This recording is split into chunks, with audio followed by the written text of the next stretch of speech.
everyone, and welcome to Order Up, the Final Order Cutoff show. Today, we're talking about comics that are on Final Order Cutoff this Monday, November 10th. We have some amazing guests that will tell you just what the future is. We have an awesome additional co-host. It's not just me and Kyle.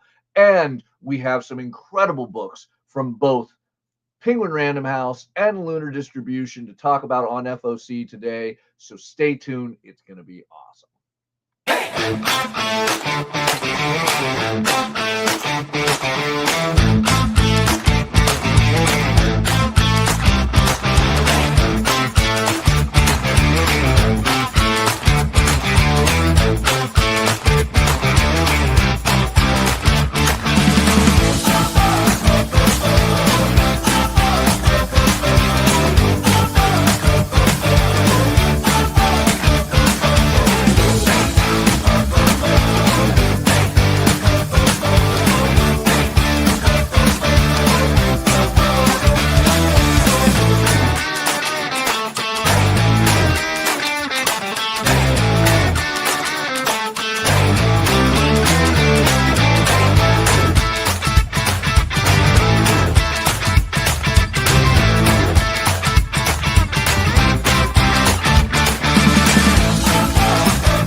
Hi everyone, I'm Mathias Lewis, and I'm here to talk to you about FOC, or Final Order Cutoff.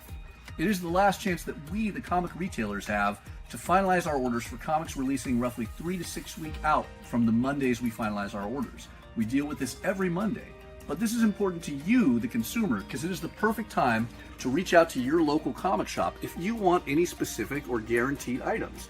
If you want the Jim Lee or Dan Mora covers of Justice League Unlimited, reach out to your local comic shop and let us know. If you want the new issue of Lilo and Stitch, this is the perfect time to tell us. Because as long as you can get us the orders before Monday at 6 p.m. Pacific Standard Time, that will give your local comic shop retailer enough time to finalize that order, adding in whatever it is you want, so they can guarantee when it releases, we have a copy set aside waiting for you. So, always reach out to your local comic shop before 6 p.m. on Mondays with the comics you want. The sooner, the better, to guarantee they're waiting for you. All right, and this week we're going to be talking about comics on Final Order Cutoff this Monday, November 10th. November 10th. It's not October anymore, bro. Yeah, November 10th. I don't know what days are. I mean, I still look back at that video that was recorded over a year ago and just hear every single mistake made when I filmed that at 2 a.m. with a publisher recording it, oddly enough. And we did it in like 2 takes. And I just said, it's 2 a.m. I'm going home. We're done. I hope that works. We're gonna not call Joel a publisher. You called him out. I like it. Yeah, it was Joel. No, it's Joel. Like, Joel is, yes, he's a publisher, but he's also Joel the encyclopedia, Joel the only person who knows as much about the Turtles as me and Blake, Joel, like, who has done every job in the business. Like, it's Joel. Like, Joel is comics person. Anyway. Well, on that note, you mentioned Blake. Would you like to introduce our wonderful additional co-host today? Well, guys, so today, like, our special guests we're doing our interview. I don't know why I keep quoting guests. Anyway. Our special guests are the guys behind The Future Is, but when you see Rekka, when you see the Piranha DM live shows and podcasts and all that kind of stuff, there's a person behind those persons. And in my world, he's more famous than all of them because he has been doing this YouTube podcaster thing for a while. And like, I was aware of him before I met him. And so I really like working with this guy. We do a lot of stuff together. We've started to do a lot of stuff together. So I was excited to be able to bring him on the show. Ladies and gentlemen, from Blake's Buzz over on YouTube. Go follow them over on YouTube. Ladies and gentlemen, Blake Morgan. Buzz, baby! I am Blake Morgan. Nice to meet you, everybody. Yeah. It's nice to meet you, Matthias. This is my first time meeting you. I do work with Kyle. We love comics. We do the puppet strings that nobody sees behind the scenes. It's addicting and wild and thrilling. It's honestly the hardest work in this part of the industry. I'm not going to lie. I do not envy either of these guys. Although I do want to know where they just kind of always are quoting everything. I don't. Like, we're legally not allowed to say what we're legally not allowed to say, but like, people tell us stuff. Yeah. So like, We have Yeah. to air quote around a lot of things so that we're not telling you what we're not allowed to tell you. If I could air my green room secrets, I would have Right. way more than 612 followers on YouTube. All right. Maybe one day. Shall we remind everyone about Final Order Cutoff so we can get on to the fun topic of what is on Final Order Cutoff this week? So I want to remind everyone, if you guys want to find out what comics are on Final Order Cutoff week after week, there are two main websites to do that. PRHcomics.com, which is owned by Penguin Random House, one of the major distributors of comics in the modern era, is going to be your place to check out books from Marvel, IDW, Dark Horse, Distillery, Boom, and Ignition, amongst others. However, if you want to check out DC, Oni, Image, Dynamite, and others, you're going to want to check out lunardistribution.com.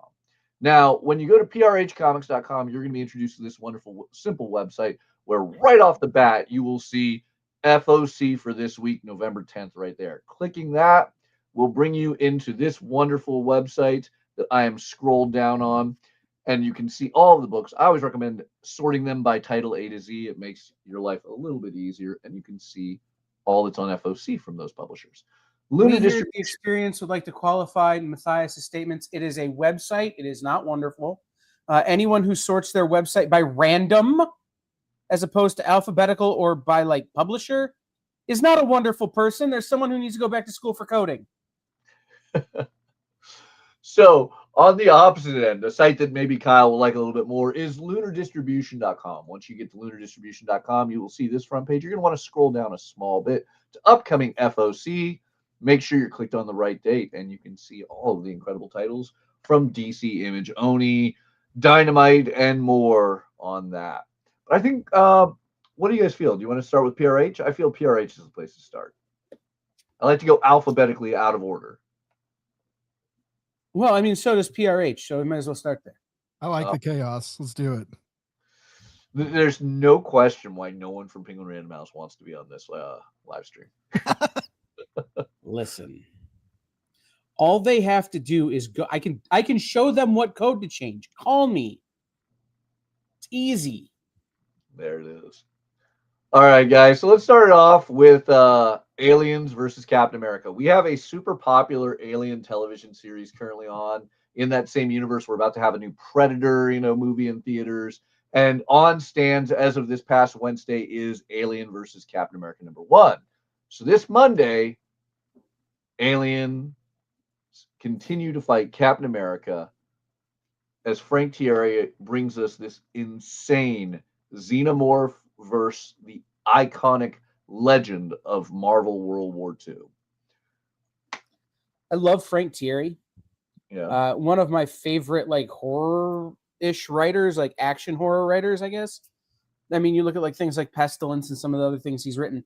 But the thing I wanted when reading issue #1 of this is for the Predator to show up with a giant chrome arm. And like the alien not to know if it's the Predator and Cap to not know if it's Bucky. Like this weird, like, who is this guy thing that they both are confused by. Like that's what I want in this book. But I really enjoyed issue 1. Yeah. And there's some amazing covers on this book. As you can see here, always worth checking out FOC, if not just for the new titles that you can discover, for the brilliant covers to make sure your local comic shop knows which cover you want and pulls it for you. Yeah, that Mark Brooks is crazy. Yeah, there's a lot of great covers, I have to say, on this week's. One of them is another one where we have to point it out because one of the big problems, particularly you see this at Penguin Random House, I'm going to give it a little bit of insider scoop on this. Penguin Random House requires publishers get them their books 2 weeks earlier than most other distributors. As such, you will see things like issue #2 of a comic going on Final Order Cutoff before issue #1 comes out, which is horrible for everyone. It's horrible for you, the reader. It's horrible for you, the retailer. The publisher doesn't even like this because they don't know how much to necessarily print. But nevertheless, this is happening on a big one from Dark Horse in the way of American Caper. Now, I don't know if you guys know the story behind American Caper yet. Doesn't sound like it. So you likely know the names Dan Houser and Laszlo, whether you realize it or not, because these are figures that have defined the video game industry with their work at Rockstar Entertainment on things like Red Dead Redemption, Grand Theft Auto, and more. And now they are bringing that style of storytelling to the comic world with David Lapham on American Caper. Unfortunately, issue number 1 doesn't come out until next week, and we have to order issue number 2 now. But look at that awesome Tyler Boss cover that really kind of screams Exquisite Corpses. Well, and it also screams legally not Captain America trade dress. Yes. That's a bummer, because it's hard enough to pre-sell a comic. Pre-selling 2 issues before you get one, that's a big job. Yeah. But I mean, it's definitely like 2 big known names. They're just not known names in the comic book industry. Like everyone knows the video games they worked on. But I mean, heck, people who aren't even huge video game fans likely know the publisher of those video games, Rockstar Entertainment. So it is an interesting one. And I will give the added bonus, aside from some big names like David Lapham, Tyler Boss, Lee Lawfridge on there, is you also have Shelley Bond, legendary Vertigo editor, editing this book over at Dark Horse. So right. I mean, they've put together the right team to have this book be successful. But the problem is always when you have to make financial decisions without any data to back it up, right? And this is one of those when we talk about on the other show that Blake and I do, when we talk about fan confidence ratings, when we talk about some of the other things that, they're working on, that would be super helpful on a book like this for retailers who will know, well, the fans are confident they're going to like it. I can afford to take a little bit of a risk or not. So, yeah. But definitely an interesting one. Next up, one I just have to point out, as we are coming up on issue 800 of Avengers, which is crazy to think. Do I have that right? Is it issue 800 is coming up on Avengers. I have been loving the fact that we're about to enter 2026, which is the Kyle, what semi-quincentennial. Yeah, there you go. Of America. Now, about, let's see if I can do my math correctly, 50 years ago, we had the bicentennial, and Marvel did a great bicentennial 1976 calendar where they had classic Marvel characters introduced into American historical moments. And now we're getting modern artists, like in this case, Chad Harton, doing homages to those classic calendar pictures. So we get the Avengers once again crossing the Delaware with George Washington. And as far as a cover goes, I don't think it gets much better. I only wish that was the contents of the story. Kind of angry at you for bringing up. Go ahead. I'm kind of angry at you for bringing up the semi-quincentennial, Matthias, because now I'm exhausted thinking about all the work I have to do next year for America 250, and the nun sleep, the nun. By the way, if anybody wants to see the original artwork that the quincentennial is, am I saying semi-quincentennial? The semi-quincentennial is homaging. Not only can you get that awesome Chad Harton cover, you can get the original hidden gem bicentennial artwork as an incentive if your store's doing it. As always, with those incentive variants, we ask, reach out to your local comic shop, see if they are getting it, and see how much they want, because they're a bit harder to qualify for. By the way, in 25 years from now, it'll be the semi-sesquicentennial, which is somehow harder to say, but more fun. Yes. I want to point out there's a lot of great books on FOC this week, a lot of stunning covers. Some of them we'll talk about in our top 10. A lot of them we just advise you check out these websites to see, because we want to emphasize big new ones, big events, superstar covers, and of course, new series like Black Panther Intergalactic. Now, I'm hoping you two have read The Intergalactic Empire of Wakanda. Intergalactic, planetary, I have not. Planetary, intergalactic. What? Yeah. Somebody, my Beastie Boy friend Kyle, I don't think has read it either. But this Did is did Victor write it too? Because I love his prose. Like when back forever ago when they announced he was bringing Sabretooth back. That's the last time I read X-Men, by the way, but not just because I'm busy, not because I have anything against the new writers. But I just Victor Lavallee is or Laval. I'm sorry, I don't know how to say his last name, but he's such a great writer. Yeah, he is. And no, he is actually following up. The original writer of the Intergalactic Empire of Wakanda was Ta-Nehisi Coates, who is also a great writer. Okay, yeah. Sold. So for those of you not paying attention, in the big Imperial event that Jonathan Hickman wrote, we got to see the Intergalactic Empire of Wakanda play a massive role in the cosmic Marvel universe. Now, spinning out of that, we have all-star writer Victor Laval doing Black Panther Intergalactic, as he actually puts T'Challa in the Wakandan Intergalactic Empire and is lost. So now it's up to Shuri, his younger sister, to find him and merge the actual Empire of Wakanda on Earth with its cosmic counterpart out in the stars. I think this is going to be a really great entry point if you're not familiar for some crazy cosmic Wakandan storytelling.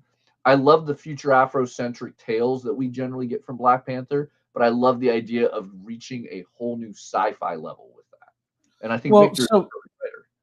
One of the other groups I work with is obviously Black Comics Universe, and Black Comics University, and that whole group, and this idea of Afrofuturism that is so ingrained in this Black Panther Intergalactic and Intergalactic Wakanda and all of these, and basically everything Ta-Nehisi Coates has done with the character of T'Challa since he joined him, like right after that first Black Panther movie, has been a big deal to that segment of fandom.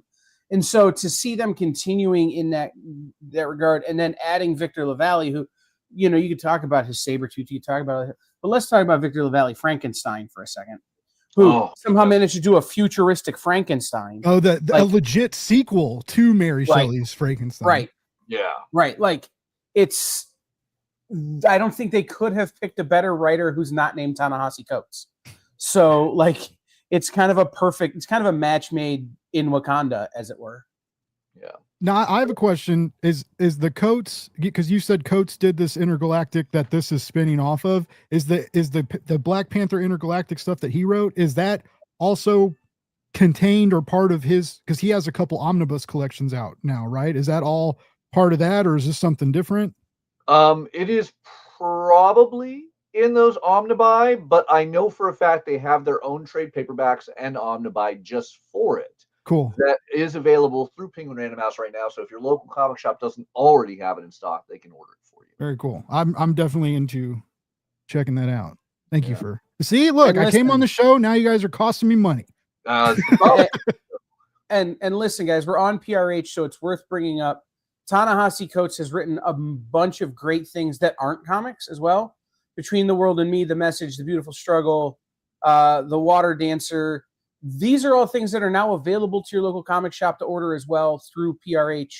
So if you're interested in reading other things that Ta-Nehisi Coates has written, you have somebody you can ask. Yeah. So one I have to point out, because last week it made it into our top 10, was one of the winter break variants. And it was a very interesting one because it was Hellcat in a bikini running through the snow, which is not ideal cold weather. The winter break variant on Black Panther Intergalactic, done by Luciano Vecchio. So it's Vecchio. It's already amazing. Man, T'Challa's got an ass. Yeah. It's kicked up. He's properly, like fitted. He is not wearing a lack of clothing, but he's still showing off that butt. So had to point it out. All right. Yeah, he been squatting. All right. So I already just gave the hint of where I'm going here, but finally, Boom got it right. Sorry, Greg and everyone else watching, but Boom, you have had the Labyrinth books out of print for way too long. I am glad we finally have Beyond the Goblin City and Coronation coming back in fancy complete edition hardcovers. They're pricey at $60, but they're worth it because this is one of my favorite stories. So I have to give you this pitch. Now, tell me if you've heard this before. This is the story about a young woman who loses a child to a labyrinth and has to go in there to rescue the child. However, she is incapable of doing it and fails. This is not the story of the labyrinth you're thinking of. This is the origin of Jareth, the Goblin King, and how his mother failed to protect him, and he is now repeating this. It wonderfully starts out during the film at that moment where David Bowie's delightful version of the Goblin King is singing, what was it? The Babe with the Power. But it goes back to his youth in the 1600s and how he became trapped and then would become the king of the labyrinth. Amazing story by Cy Spurrier, one of the greatest single storyline, comic tales I've ever read, and a must for any fan of the labyrinth. They sell you on that, Blake? I like the writer. What's funny? So I'm just turned 40, but like this movie used to, it scared me. Like I liked watching it, but it was like I liked it, but I was scared of it. I was like at that weird age when this came out, and I have not read the books that they've done to the part of this, and I love a good hardcover, and like I love Cy Spurrier, and yeah, your pitch was pretty solid. I'm not gonna lie, like. Yeah, it is beautifully well done. It is perhaps one of my favorite things that Boom has ever put out, and I know this is from a publisher that's done everything from Something Is Killing the Children through Berserker, but yeah, amazing story. If you're a Labyrinth fan, must read. I'm so thankful it's coming back to print. I just always love when they do movie tie-in stuff that's not like a direct adaptation or does something, I like it when they do something cool and something fresh, and when it's not necessarily just like a cash grab, right? When it like brings something more out of this world that we all love. Something else that's on FOC that we may scroll past is like Event Horizon. I think it's really cool that like IDW is carrying on that. So yeah, I dig when comics do that, when they build on a world instead of just cashing out on it. Yeah.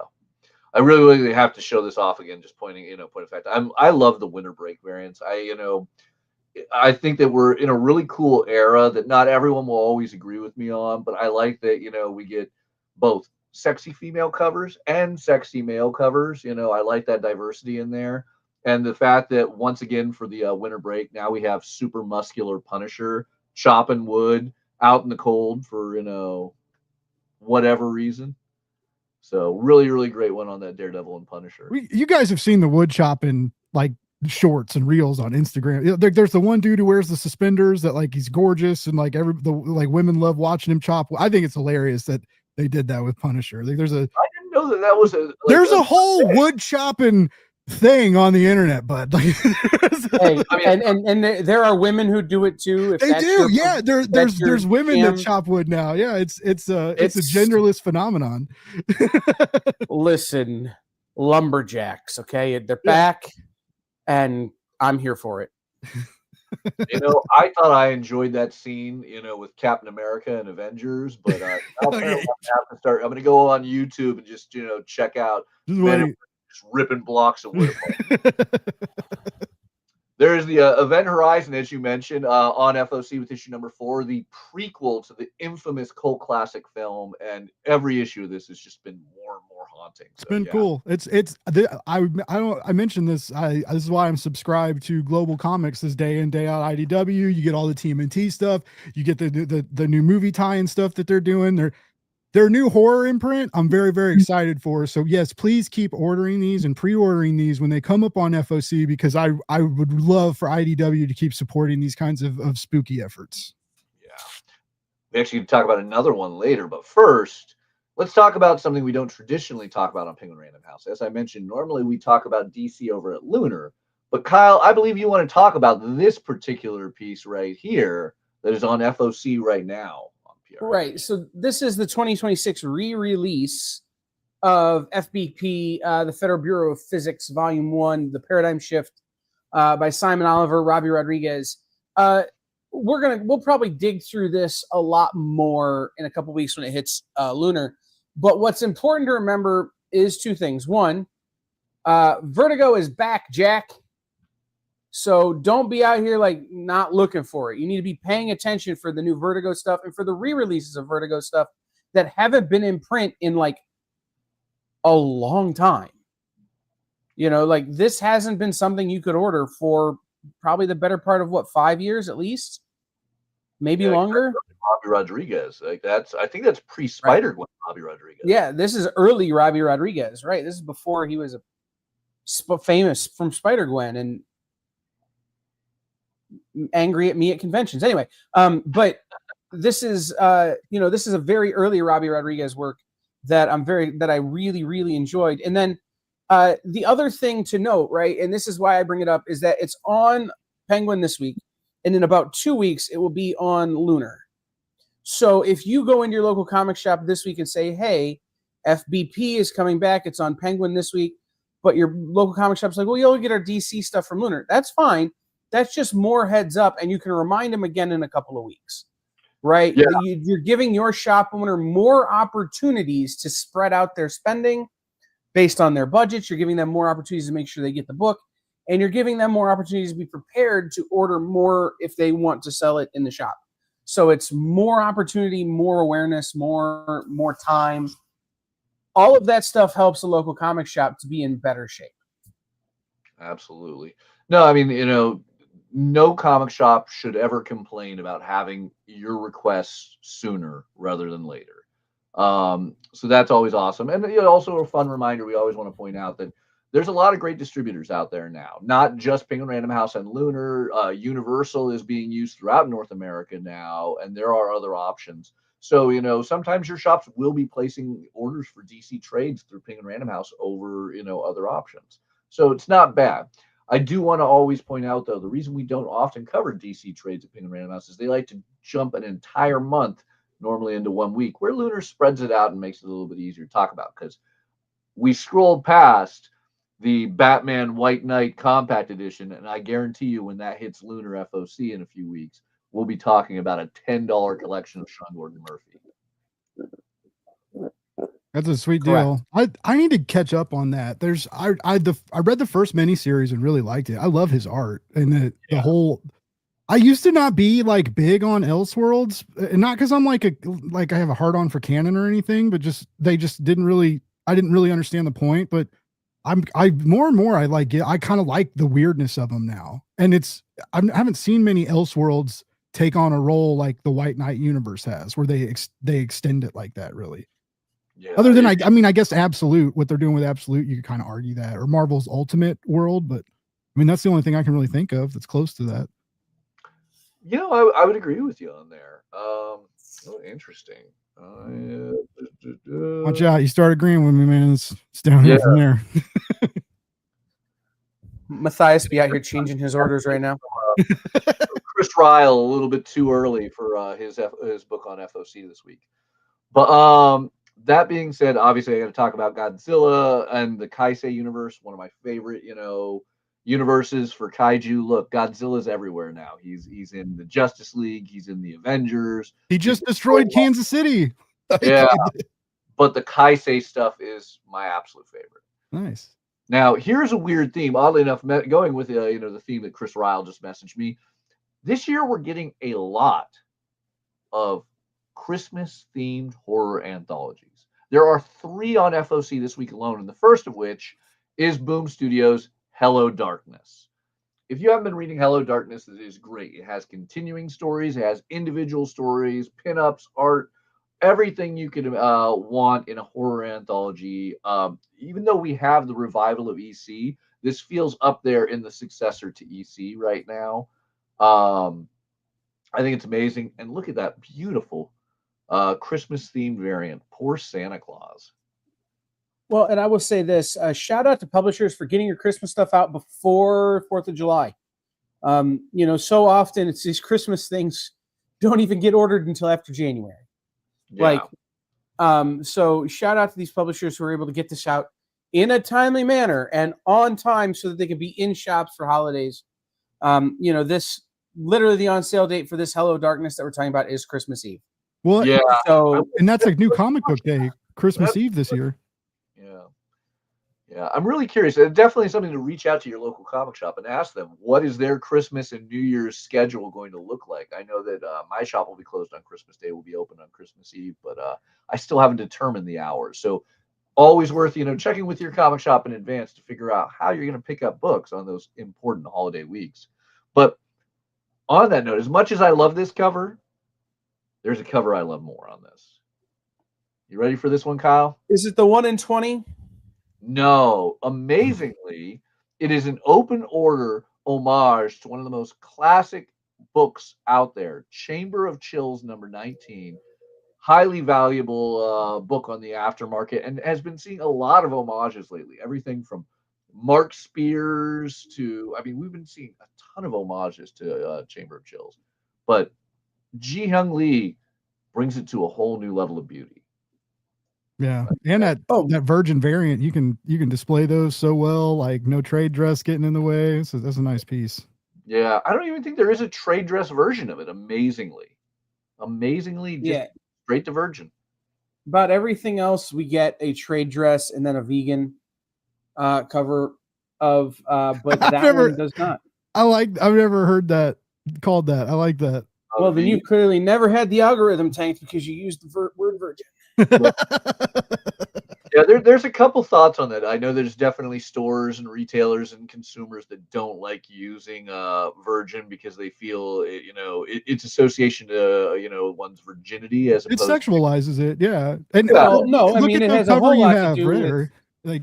It has a whole lot to do with the bots that monitor internet broadcasts. Yeah, I didn't even think of that, honestly. And we've said that a whole bunch of times now. Yeah. But definitely interesting things on the etymology of past and present, possibly even future with comics. So we do hear vegan often, which is always interesting because I still think there's a fair amount of meat on that cover. Nice. Right. That's good. That is a great freaking joke. That's so good. So for those of you guys who walked away from the recent Captain America movie and said, man, I just wish that we would have had more Red Hulk. The classic Jeff Loeb, Ed McGuinness Red Hulk storyline, Code Red, getting a new $50. That's a pricey but thick epic or modern era epic collection. If you want to read that classic run, that was an amazing storyline. I remember constantly feeling slapped over the back of the head by Jeff Loeb of like, who's Red Hulk? I thought it was this person. Oh, wait, it is this person. No, it's not. Yes, it is. Who is it? But seeing two giant Hulks beat the ever-loving heck out of each other was an awesome storyline. What is a modern era epic? Is that just a newer published epic edition? Because they did do the epic collections. They're like almost omnibuses, right? They've done those forever. Is it the same thing? New name for the epic collections, but they tried more modern, like within the past 20 years of storytelling, though I've seen stuff that's 30 years out. But yes, it's their new thick softcover pseudo omnibus. It's $50, but you get a lot of book. Like there's you get a lot of issues in those. Yeah. My line is the modern era epics are epic collections for book that fits in modern era bags and boards. There you go. That's a solid actual explanation for it. So we have a lot of manga on FOC this week, both at Lunar and Penguin Random House. So another fun thing we don't often get to talk about because Penguin Random House has so many amazing publishers from Kodansha, Square Enix, Seven Seas, Vertical. So always worth, if you're a manga fan, taking a look through there. And one of the just good thoughts to the folks at Square Enix as they announced some major restructuring tomorrow or yesterday. Yeah. Luckily, it sounds like none of it will be in the print publication area. Okay. A lot of it will be in the animation of video games and trailers area, but still good thoughts to all of our friends at Square Enix, especially, our favorite kaiju of a direct market sales representative. Absolutely. So a lot of great manga, but I mean, we're definitely in an era where manga are sentences. Manga titles can become not even a sentence, a paragraph. Yeah. But this one's a shorter one that caught me off guard. Let's make a harem in a zombie world. I mean, my thought process is let's not. I just feel that is not the ideal place to make a harem.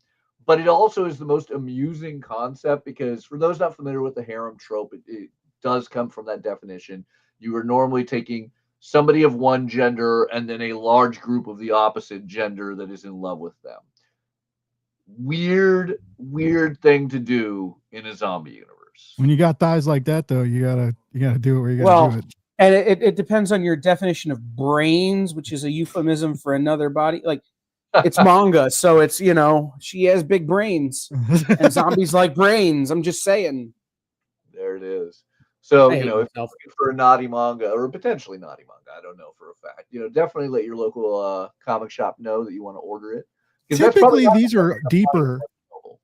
Like, don't these have deeper plots typically than like the cover kind of like describe, like, like they like seem silly, but that I need to explore more of the silly titled manga myself. But I've heard there's like, there's a lot of competition with mangaka, right? And so you can't just, it's not all you got to have more than TNA, much like our market on crowdfunding here, like in America. Like you Right. don't, you have more luck with like good quality story that's not safe for work than just not safe for work content for sake of it. I mean, the best example of this in my experience is that time I was reincarnated as a slime, right? Like, you get that title and you're like, this has got to be a humor book.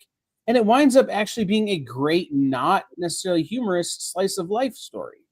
Yeah. So, like, these are definitely, I would say a lot of these manga with the long titles and the big buxom covers and this kind of stuff are very much in that Zenoscope Dynamite sort of sometimes ventures into, where you've got a cover that catches your eye and then they get you inside and you're like, oh, this story is dope. Nice. Yeah. I think that is the big thing. I mean, because, we just saw the Black Cat covers earlier. They're sexy covers, but man, G. Willow Wilson is knocking out of the park with that story. And it's not an overly sexual story.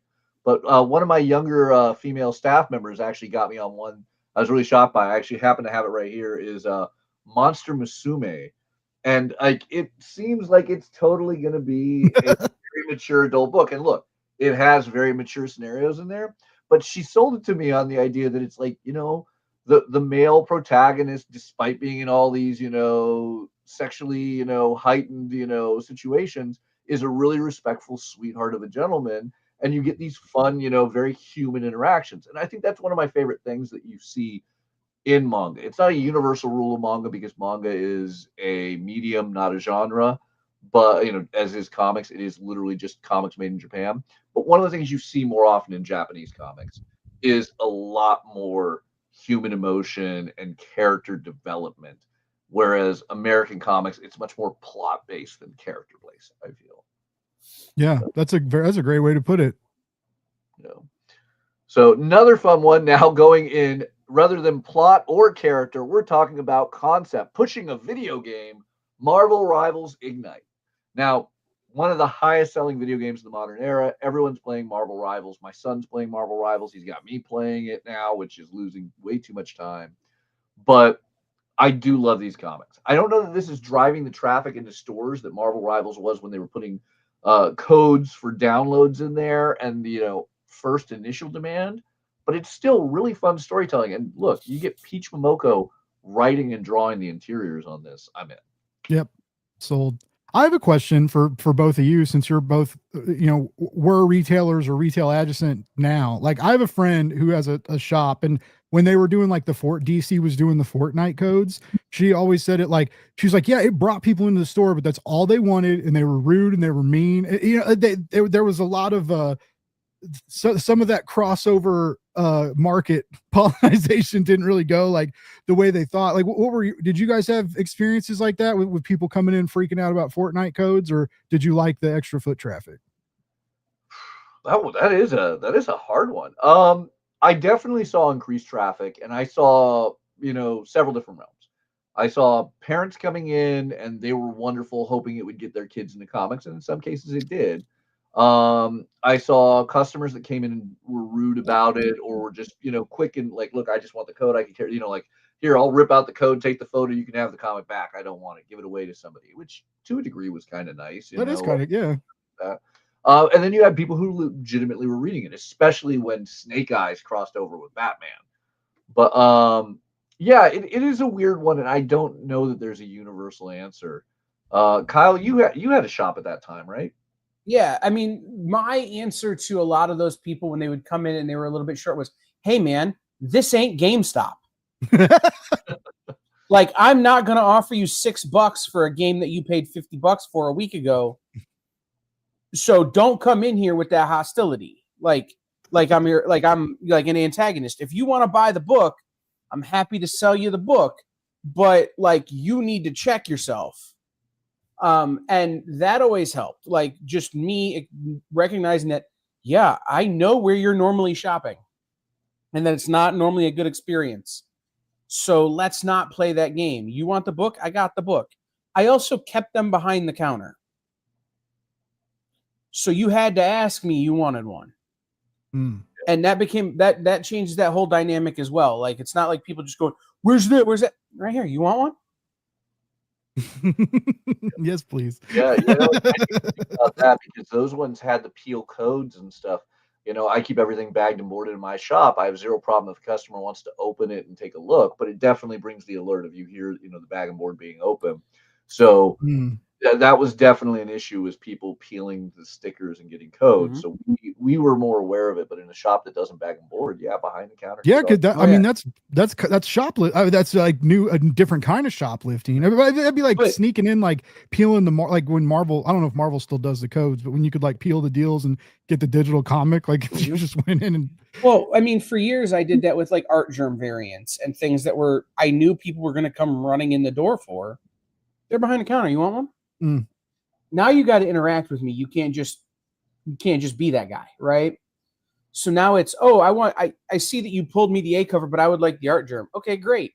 Let's make the switch. Why don't you go put the A cover back on the shelf and I'll get, like kind of forcing that interaction with customers a lot of times cuts that general assholery in half. Well, and a thing I want to point out, for your sake as well in there is, it's not a gatekeeping choice for you. It's a way of trying to have a positive interaction, to give people a positive experience in the comic shop. And I was not a bag and board shop. I didn't bag and board everything. I would bag and board them after you bought them if you wanted bags and boards or if you were a pull lister. So having books that were open, those caused a legitimate problem for me. So that was a big part of it. Yeah. So always. All right. Really quick, I want to point out the Minor Threats Library Edition. Patton Oswalt and Jordan. I'm hyped. Their own new universe over at Dark Horse. It is crazy. It is out there. It is mature, and it is fun.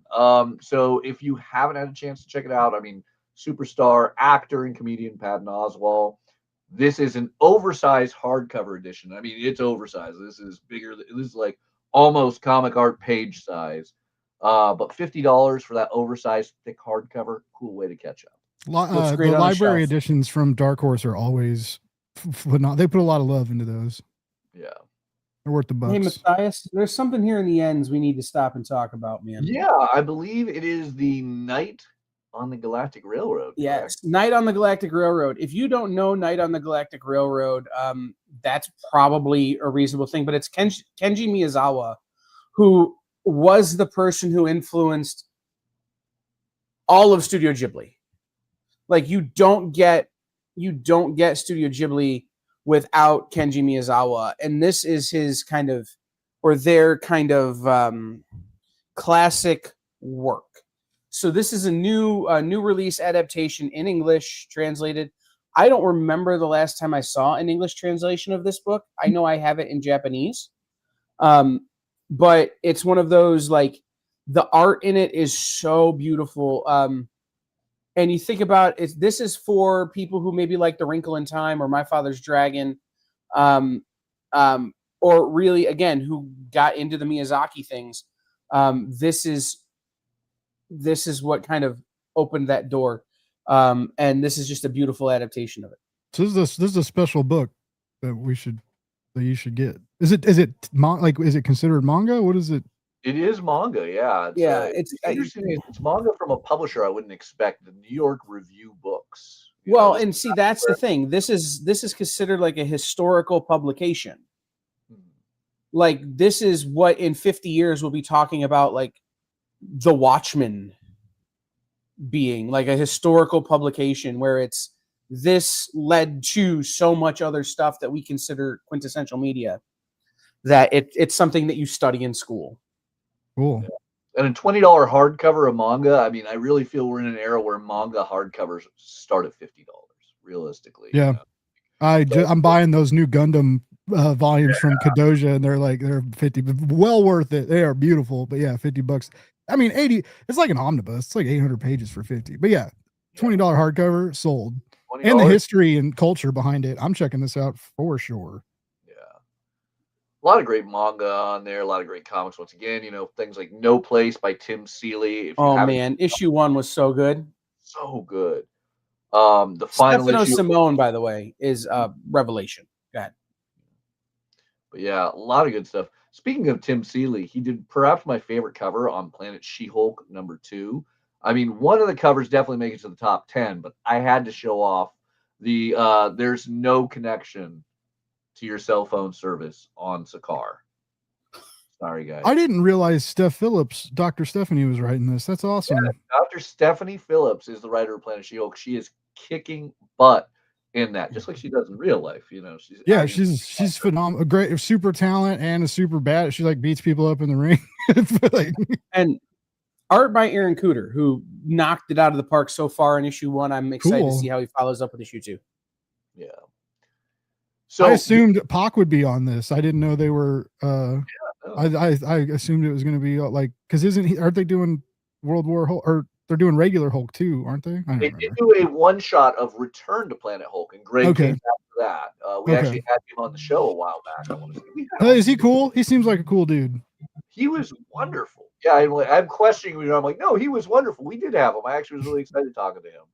Awesome. Yeah, it was a huge honor. He's a sweetheart. So before the show, we were talking about how, look, there's a lot of comics that come out. We can't always, read them. And there's the things that just, you do prioritize, the things you love that hopefully draw you in. Blake, what was yours? I can't remember off the top of my head. For FOC? It was one of the books you said that, hey man. No, I'm reading Brian K. Vaughan's Spectators right now. Yes. And I won't lie, the not safe for work nature that it starts with, and it's a sexualized book, but it kind of shocked me. But yeah, it's we talked about when you get busy in this industry and you walk away from the desk, you don't necessarily want to grab a book, and all I want to do is finish this book. Spectators is just begging me to open me, spread me open, read me, finish me. And it's been a minute since a book has grabbed me like that. Our friend Brian Garside at Managed Comics was ranting and raving about it the other day. That's what led me to pick it up. Yeah, that one is available through Lunar Distribution, so make sure you get your order in there. I'll be talking about mine momentarily. You, I think, got dragged back in on Radioactive Spider-Man. I think this is the first positive thing you've said about the Age of Revelation, Kyle. But before we get to this Age of Revelation thing, and I have to go throw up, I just want to mention The Princess I Loved in My Past Life is Now a Middle-Aged Dad, Volume 2. We talked about Volume 1 here on the show. I went and bought it. It was dumb. I loved it. I want to read it. I'm excited for issue 2. I'm so angry at myself for having spent the money and now being addicted. The title is selling me. This is crazy. Hey man, dude, sometimes your favorite princess is secretly a middle-aged dad. It's better than the scenario of the rebel hero. I will use my skills to control the scheming princess's heart and body, because based on that cover, I feel he has done exactly that. He only got 2 volumes in. Normally these things last 20, 30 volumes. Volume 2, he's kind of there already. I'm a little worried for her. But talk to me about Radioactive Spider-Man, because I want to hear, for the first time in 3 months, you say something positive about the Age of Revelation. I know you're going to kill yourself over this, Kyle. I can't say anything positive about it. This book should suck. All of Age of Revelation should suck. 99.98% of it sucks. This book is not awful.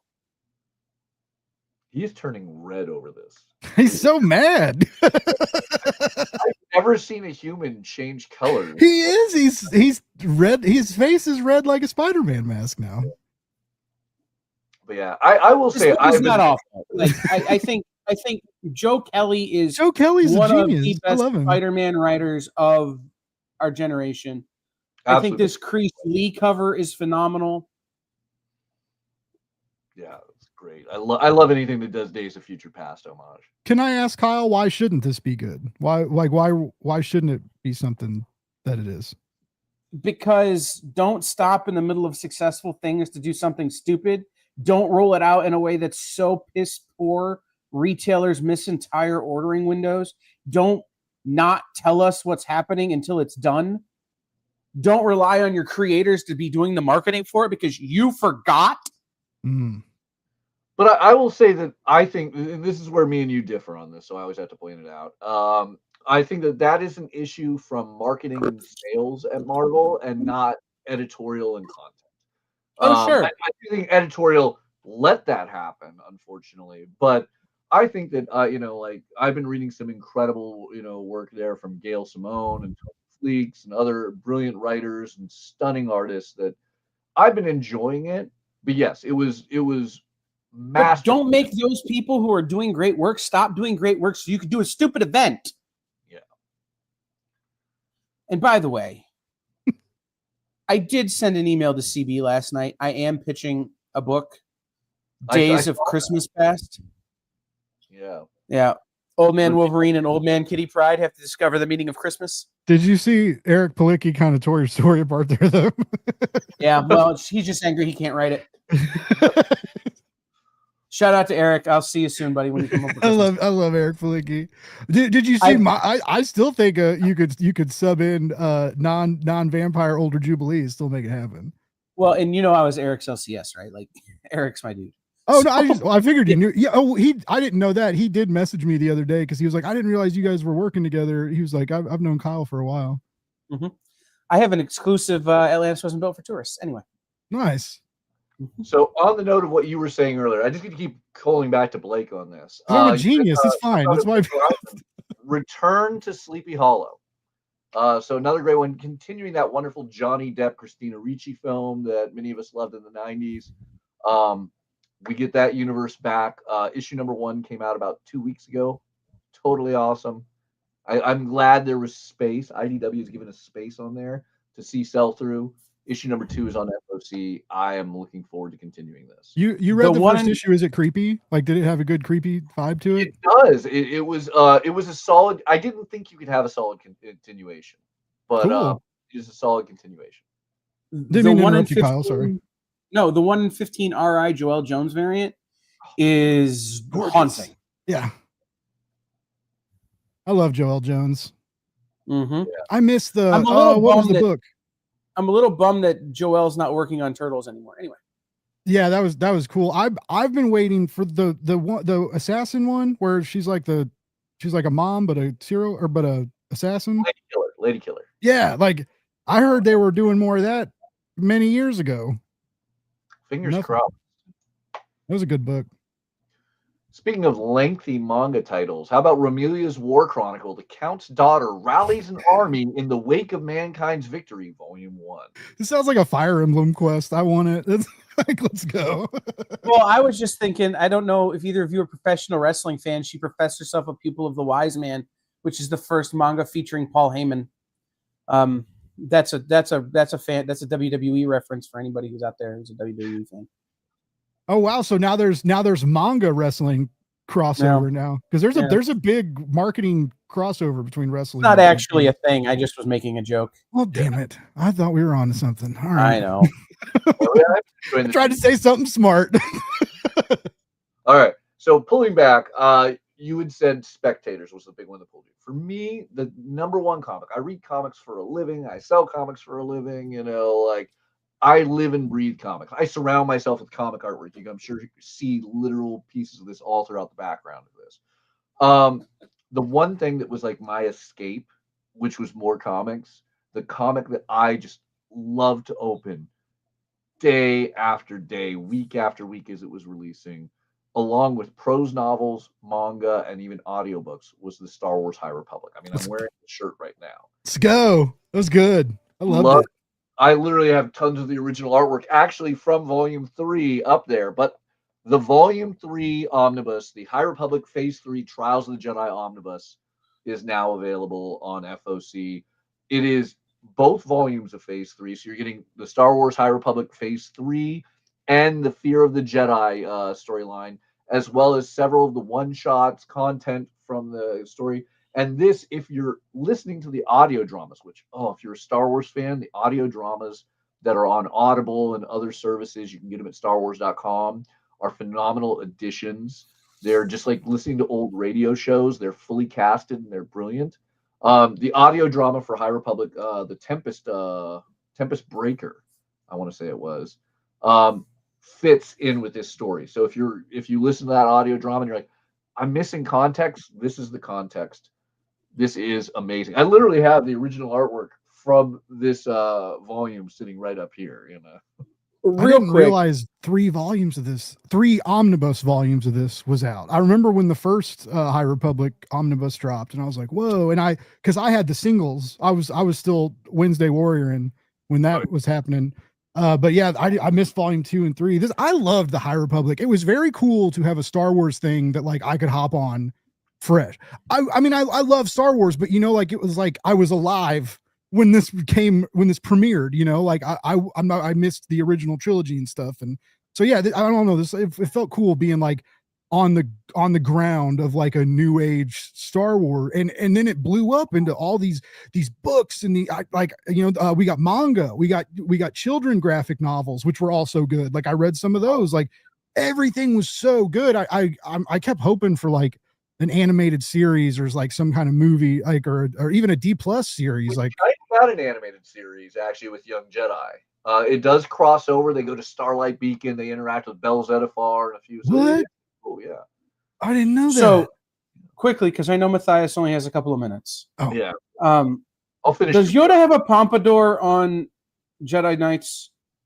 No, it's actually her hair is pulled back. That is Yaddle. Yaddle, they're one of 3 existing Star Wars characters of that species. I like that answer less. Okay. I mean, I always was hoping during the High Republic we were going to get to see Yoda with, the what is the samurai haircut? Somebody in the comments will get. The man bun thing. Yeah, but unfortunately, they did design him with a top knot for the High Republic, and they said, "Nah, we're not doing that," which was unfortunate. But there are 2 amazing covers on that High Republic. There's a direct market one I didn't show off. It's right there by Kaminakoli. That is only available in your local comic shop. Otherwise, there's the mass market. But I love that Phil Noto piece. So I had. Yeah, that's a good cover. I love Star Wars comics, man. They're so cool. So Turtles fans, because I got 2 Turtles fans next to me, I got to talk up. First, we got to talk about the Battle Nexus. The Battle Nexus takes every single version of Teenage Mutant Turtles that you've ever loved. Which of the mini cartoon series did you like? Which of the video games did you like? Which version of the comics? Mirage, IDW, Last Ronin, throws all of that together in a big battle royale by, the best people you could get for this, Tom Waltz and the Escorza brothers. It's going to be crazy. It's going to be so crazy. I wish there were more covers. It's so amazing, but, which is the rare that you'll ever hear me say that, but yeah. We were talking about this before the show started, and if this was written by anybody other than Tom Waltz, I'm not 100% sure I would be down. Yep. Right? I might be like, you know what? No, this is dumb. But when you put Tom Waltz, who I got to spend some time this spring talking at about the Turtles while he sat at his table at a convention and signed my Turtles books. If it was anybody other than him, I would be wildly concerned. And then when you add the Escorza brothers, who their art style is so perfect for this Battle Nexus concept that it sort of builds upon what Tom is able to do, that I'm very excited for what this has the potential to be. Absolutely. Yes. Yeah. For those who don't know, who maybe weren't, who haven't read the like IDW Turtle relaunch before the recent Jason Aaron relaunch, like it was Dan Duncan and Tom Waltz, like they were on those early relaunch issues, and Kevin Eastman was working with Tom on the script. So, and they were great. Like I still love that I don't know. IDW knows how to take care of the turtles. Over the last decades, they've done very well by our shelled warriors, and I hope that trend continues. Well, on that note, we're getting a great holiday Saturday morning adventure going back to the classic 1989 series of TMNT. I am super excited about the idea of Krampus entering, the animated series I grew up on. Yeah. Yeah. So that Casey Jones variant is so sick too. Like, yeah.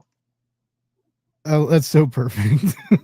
I mean, even if you don't want the holiday theme, when the classic Turtles van there with everyone. I'm going to buy 3 copies of this. I'm going to buy 3 different covers. they're all good. Yeah. All right. One I think we're all excited about. I mean, there's, again, a lot of amazing covers, a lot of great things, a lot of stunning manga. Wow. Look at the Enchantress on that Mortal Thor cover. But let's talk about value.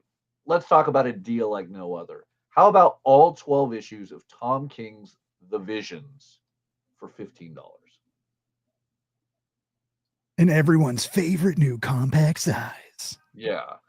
The Marvel Premiere Collection is Marvel's response to the DC Compact, even though I think it technically came out first. It is still always viewed as the second one because it's a $15 one and not getting displayed as much. But these are great. 12 issues, $15 on a classic series. Because I think that normally when you pick up the Visions, you're buying like 2 or 3 volumes. Mm-hmm. This is everything in one for $15, and it's a classic story. It could be what the new Vision Disney Plus series draws from. I hope it is. So. I think a lot of people are hoping that. I am. I'm a lot of people. All right. So I got one last one before I have to leave you guys. One last PRH piece. Again, make sure you check out prhcomics.com. Look, there are all these amazing collections, covers, and all that. But I have to end on perhaps the most unique manga title and concept out there.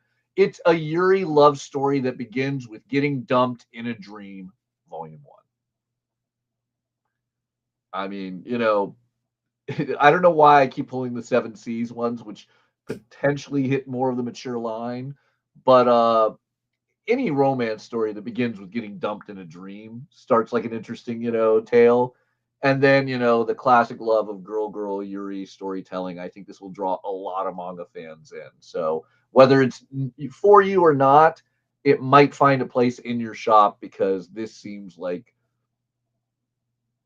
essential manga stocking. Yuri's hot right now, and also being a retailer and carrying stuff like that puts out a pretty good message, like an inclusive message, in my opinion. But I mean, that these titles, other than supporting these kinds of stories, these kinds of creators, or however you want to put it, but like it's hot. Yuri is hot right now, and I'm not talking about like hot in content. I'm talking about people are buying the shit out of it, and it's probably hot in content too. But people like it, and it's. Not just like across like many many times of people in age brackets. Like it's a wide audience. It surprised me. I recently learned this. All right. So on that note, guys, I unfortunately have to leave you. I have a flight to catch. So I'm going to leave everyone in the very capable hands of Kyle and Blake to talk about Lunar, as well as introduce, I believe you have a special guest, Kyle, right?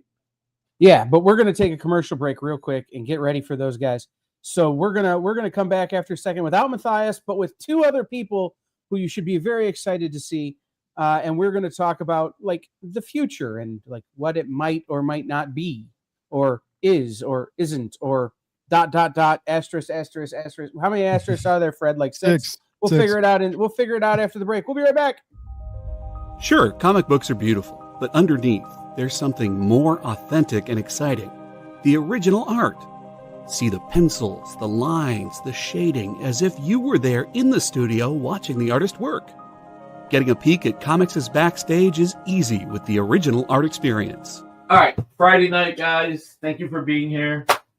To be doing anything, the fact that you're here means the world to me. Nick's pieces are always value priced with your budget in mind, for the beginning collector to the veteran. And this is gorgeous. You got Aquaman and Mira. Join the original art experience with Nick and our friendly crew of regulars, even if it's just to enjoy the art. Fridays at 7. It's all part of the experience.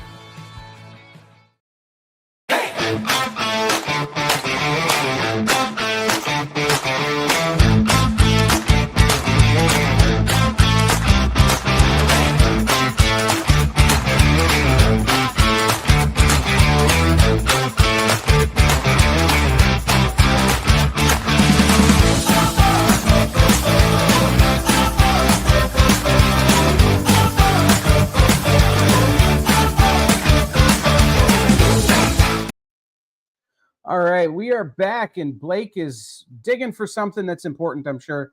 But you know, we're gonna talk. My ADHD has already kicked in, and Matthias is normally here to rein me in on these things. So, but we're gonna talk to two people who Blake and I talk to kind of a lot. Blake more than me, probably, but you know, that I get to see a lot, and I'm very excited to talk to all the time. They are responsible for. Between them, Comics the Magazine, some of the best Valiant ever, a couple of new books coming out from Dynamite, and The Future Is, as well as some Eisners and a bunch of other nominations. Ladies and gentlemen, Fred Van Lente and Joe Keating. Hello. How's it going? Hello. What's up, guys? Hey, good to see you. Good to So- be here. Thank you for being here. Let's start at the beginning of this interview. There are The Future Is let's start at the books. end. Great talk, Okay, guys. at the end. Yeah, at the end, Fred, tell us about your new stuff coming out from Dynamite. You want me to talk about the Dynamite stuff? Sure. Yeah, let's start at the end. You said it. You're in charge. Wow, the responsibility with great power, etc. So I got two books coming out before the end of the year from Dynamite. One of them just dropped. It's Dynamite Dynamite Blood Red, which is the latest of our zombie jamboree with the Dynamite characters. You've got Deja Thoris and Vampirella and Miss Fury and all the Chaos characters like Purgatory, all back in the zombie apocalypse. It's a new sort of world for this bunch. It's very noir influenced. I like a lot of the pulp characters that Dynamite brings to the fore. So there's a lot going on there. It's different because the zombie virus in this version only affects men. So I thought I'd try a different take on the zombie virus. So women can't become zombies, but they can become lunch. So they're very motivated to fight back against the zombies. And then the other book I've coming out is a reimagining of Pete Morosi's classic character, Peter Cannon Thunderbolt. Oh, cool. The influence for Watchmen's Ozymandias and a lot of great other characters. It's sort of very much updating Peter for like the modern conspiracy theory age. It's almost like a kung fu horror book, if that makes any sense. Like imagine remember the I kick ass for the Lord scene from Dead Alive, right? Where the priest is kung fuing the zombies in the cemetery. Like imagine a whole series of that. Sold. All right. Kind of what Peter Cannon Thunderbolt is. So that's so good talk, everybody. See you later. Wait. So Run back. that was what I wanted to end with. I wanted to give you a chance to kind of pitch those things real quick. And Joe, the end of the interview that I have for you is we were all just a big part of a big announcement and some giveaways at Baltimore and New York about, classic magazines and comics. Comics the Magazine. Tell everybody about Comics the Magazine. Comics the Magazine is at Baltimore. I kind of honed it. It was pitching it as a genuine enthusiasm for comics and print. And people keep asking me, like, well, what does that mean? What kind of comics are you covering? It's like it's all comics. I was never the guy who was like, oh, it's manga, it's this, like we're talking to people, who you all know, from companies you all know. We're talking to some, super indie people. We're talking to people who are just doing Kickstarters, talking to people who are doing manga, webtoons. I mean, we're all over the place, but I want people to be excited about comics because they should be, and that's kind of what the magazine is all about. So, and it's not just me; it's me, publisher Adam Freeman, art director Rico Renzi, who, man, he's turning around logos right now, and that guy is a mad genius. And we've got a good crew, for operations. We have Megan Marsden, and in sales we have Gabe Yoakum, and it's just a good group of people. So awesome. And I'm very excited for it. And shout out to everybody who, I know Megan's somewhere in the comments going, Kyle, don't bring up my name, but I'm gonna anyway. Megan, sorry, so Meg. Gabe. You work too hard not to be credited. It's absolutely true. So I want to shout out to those guys. But the real reason we're here is to talk about what happens when no one has rights, they have terms of service. And that is The Future Is. So for anybody who's coming to the boat late, and you're very late, but it's not too late to call me. I have number ones that I can sell you. Tell everybody what the future is.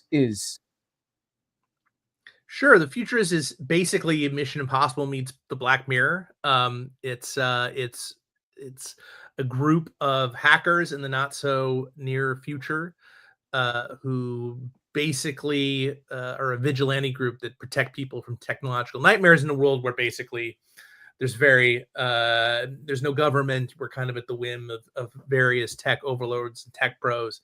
But the Black Mountain, the group we're talking about, is standing between you and the sort of the worst possible versions of the future. Let's put it that way. The future is hope, at least when Black Mountain gets involved. That's correct. I also want to point out this awesome Jay Lee cover. So we have one thing about the future is that we're introducing cybersecurity comics and comics cybersecurity. And so one of our editorial strategies is that every cover is a total banger by someone different. The only exception is Jay Lee and Jun Chung do the first cover of every issue, and this is the second, or every storyline, excuse me. And this is the first or the second Jay Lee and Jun Chung cover, and it's a banger. I love this one. It's good. Both covers for issue 8 are absolutely astounding. And I was in the meeting, so I can say this. I don't think we would have that B cover if Mr. Keating wouldn't have stood up and put his foot down and said, "Listen, I know what I'm talking about." And he did. Here's my pitch. Can you go back to that B cover? So that's Mario D'Alessandro, who's one of the interior artists. And so for the first arc, we had the two artists, Mario and Ennio Buffy, kind of alternate because it was telling different stories in different periods of time. But for the next storyline, it's all Mario, and the one after that's all Ennio. And they were doing covers for our Kickstarter books, and they were amazing. And I was like, these guys needed to be in the direct market doing covers. And so the B covers are only ever for the interior artists on the book, which is new, starting with issue 8. I mean, look at this. This dude, brand new, Mario D'Alessandro and Andrea Maloney is the colorist. They're amazing. So, well, and that was something I was going to bring up, right? Is that when we were initially pitched this book, it was one cover. Yeah. Not a lot of variants, not a lot of other things. But then I noticed who had done the B cover, which is right, a departure and a different thing. So what about their style, the style of the artists that you've been working with? Yeah. Scream to you, we need covers from this, and we're going to break that initial rule and start including them.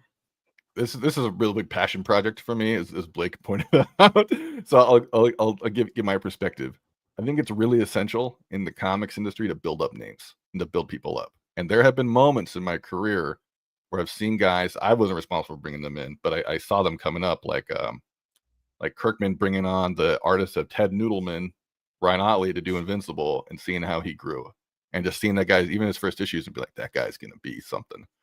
Or Jay Farber from Dynamo 5 and Noble Causes. He was great at this, where it'd be like, you had guys like Mohamed Assar on his books, and you're like, that guy's gonna be something. And I'll just say, there's been a few times in my career where that stuff has popped up, where I've just seen those guys on the horizon, and Mario and Ennio are two of those guys. I'm putting them up there. I'm telling you, these guys, I mean, look at this, the cover by a guy who's brand new to the American comics industry. That's where he's starting. Okay. And again, it was just one of those things where I'm not like, I love a good variant cover, don't get me wrong. And certainly work with people who do a ton of variant covers, and that's fine for certain books. But for this one, I wanted to have a purpose. And the purpose of the main cover to me was introduce people to comics and show them how cool comics can be and how diverse in terms of styles that comics can be. Like some of the names we have coming up, like Jim Rugg and Wills Portacio, I mean, covering a huge amount of ground, right? And then it was no variants until I was really like, I really want to feature these guys. And so that's the rule. It's got to be the interior artists. We're not breaking that rule. So cover B's, and there's a couple of instances where like it won't always be Mario and Ennio because we have different interior artists on a couple of the sort of one-shot issues, but I'm not going to get to those just yet. That's kind of far down the horizon. So that's why I really want us to build up these names. Paul Pope's doing a cover, but he's the A cover for I don't know if we're supposed to announce what that's for, but anyway, yeah, that's why we're doing variants. Want to build these guys up. I realized I love that. order, so I should probably show it off. Yeah.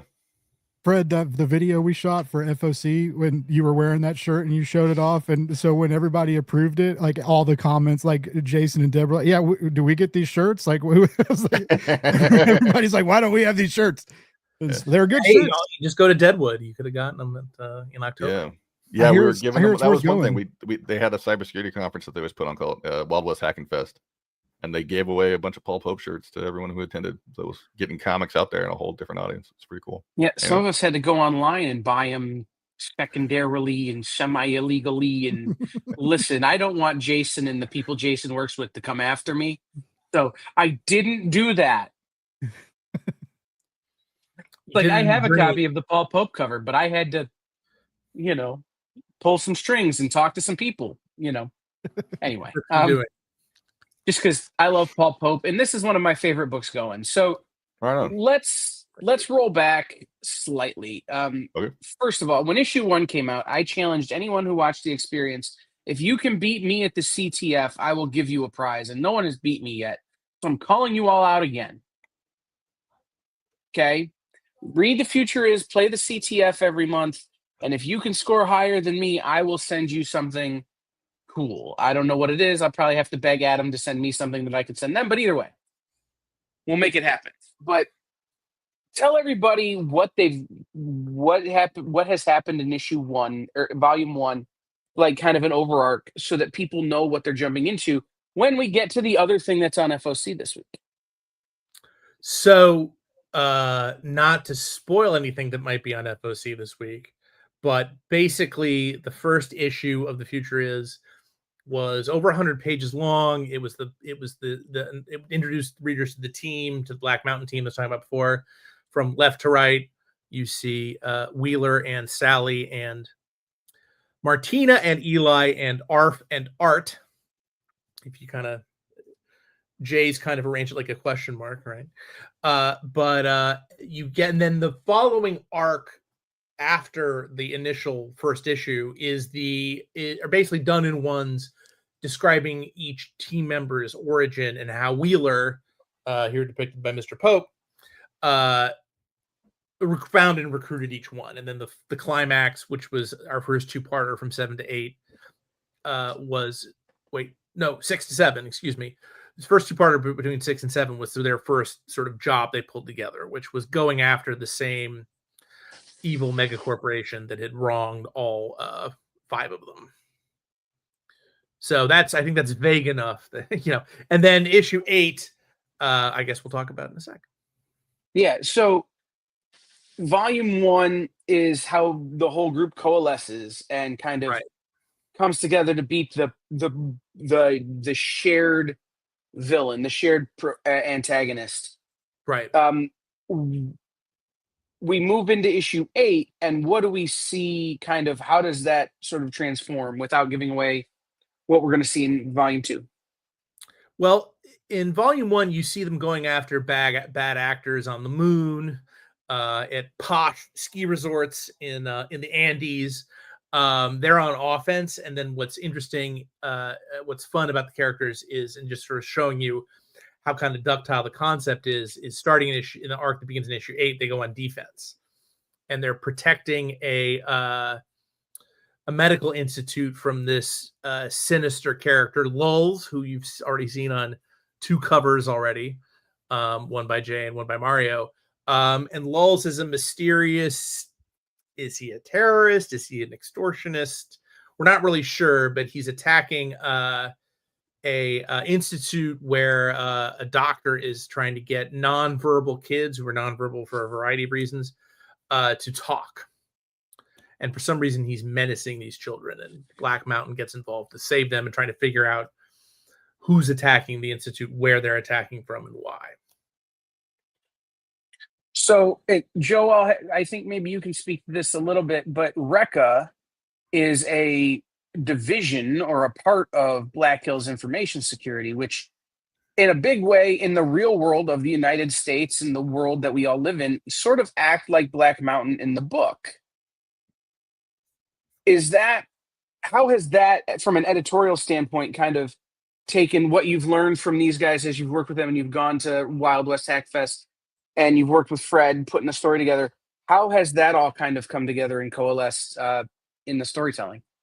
Yeah, well, I even back up even further. Like before I was involved or Fred was involved, the chief creative officer or co-chief creative officer for Recca is Jason Blanchard, who works with kind of heads up the content and creation or community team, at Black Hills. And they would go to all these conferences, not just Wild West Hacking Fest, but also like DEF CON and all the B-sides or whatever. And he got in the habit of just asking people like, where do you think we're going to be in 30 years? Like, how do you think this is all going to go? People had a variety of answers, right? Like, some were very bullish, some were very bearish, some were really enthusiastic about where things were going, and some were thinking we're going to enter dystopia in a matter of months. And that kind of became the onus of considering what the series, what a comic book about this community could be.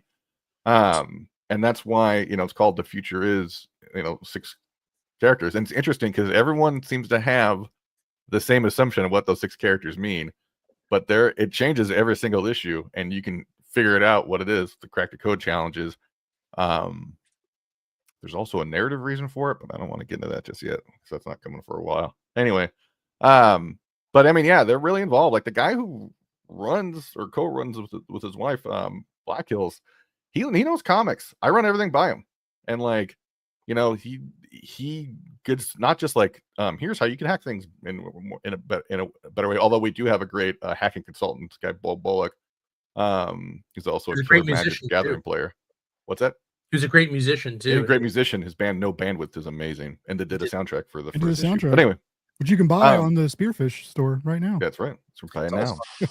But they provide a lot of story notes, and it's really interesting, and you get understands what we're doing. So it's not so much about like, here's how real world hackers in 2025 would do it, but like, what are the bigger things that we're contending with philosophically and ideologically in certain ways that affect the community now and the world now, that could that manifest in 30, 40, 50 years? So anyway.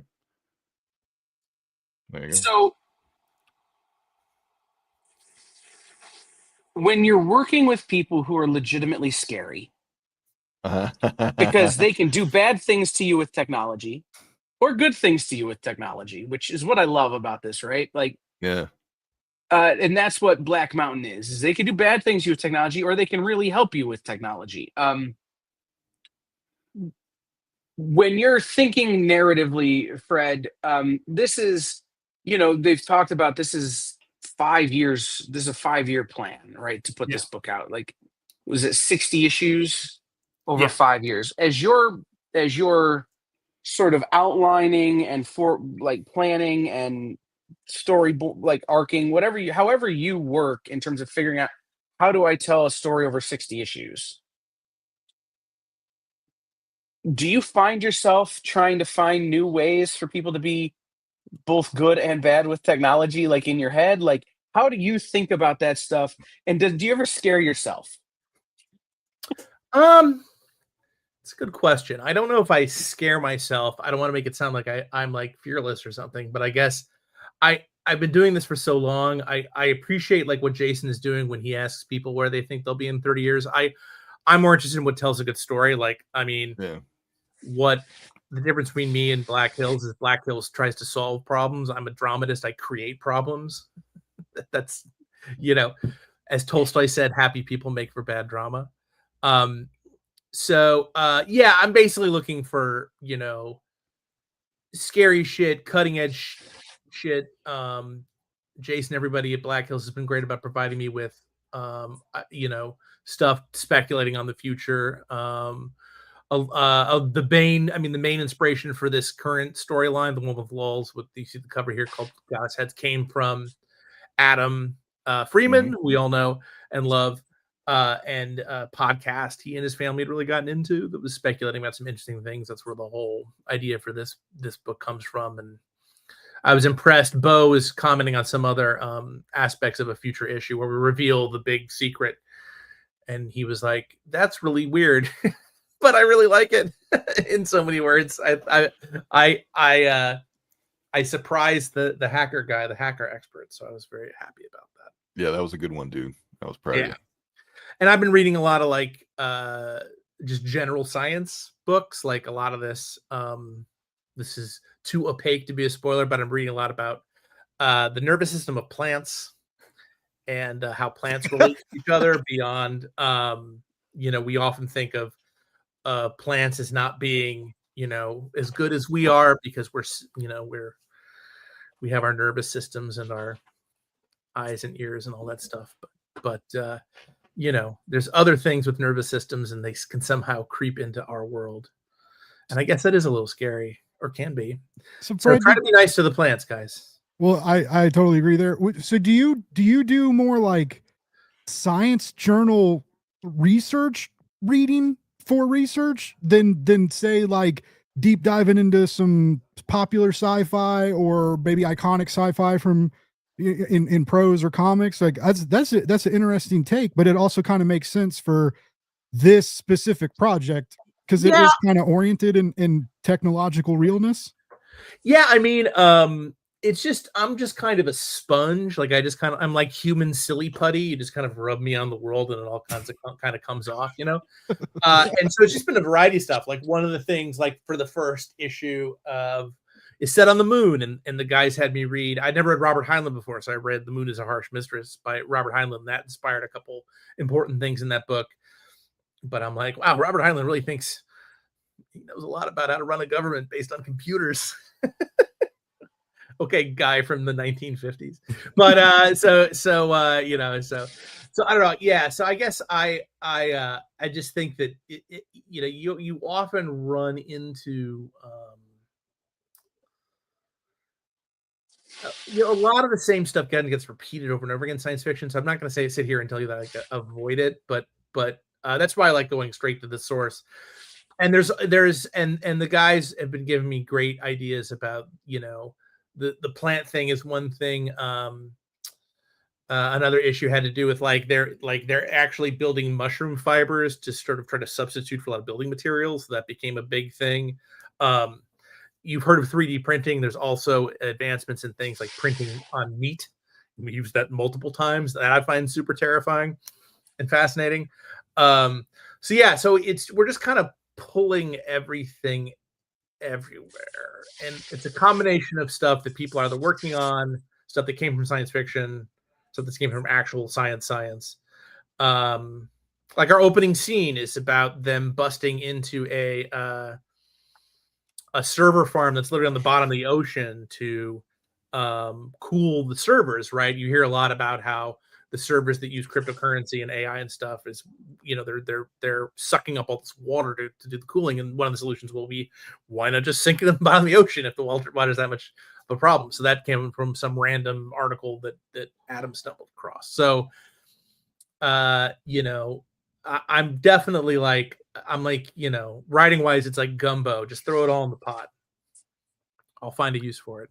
It's not random though. Like that, I'm glad you mentioned that last part. Like I was so impressed. This is in the trade with 6 and 7 in particular, because I wouldn't say 1 through 16 random at all, but there were all these disparate elements that you really weave together super well. Like I was just from a narrative perspective and a dude who loves the craft. Like man, you killed it in terms of like bringing all these different elements together.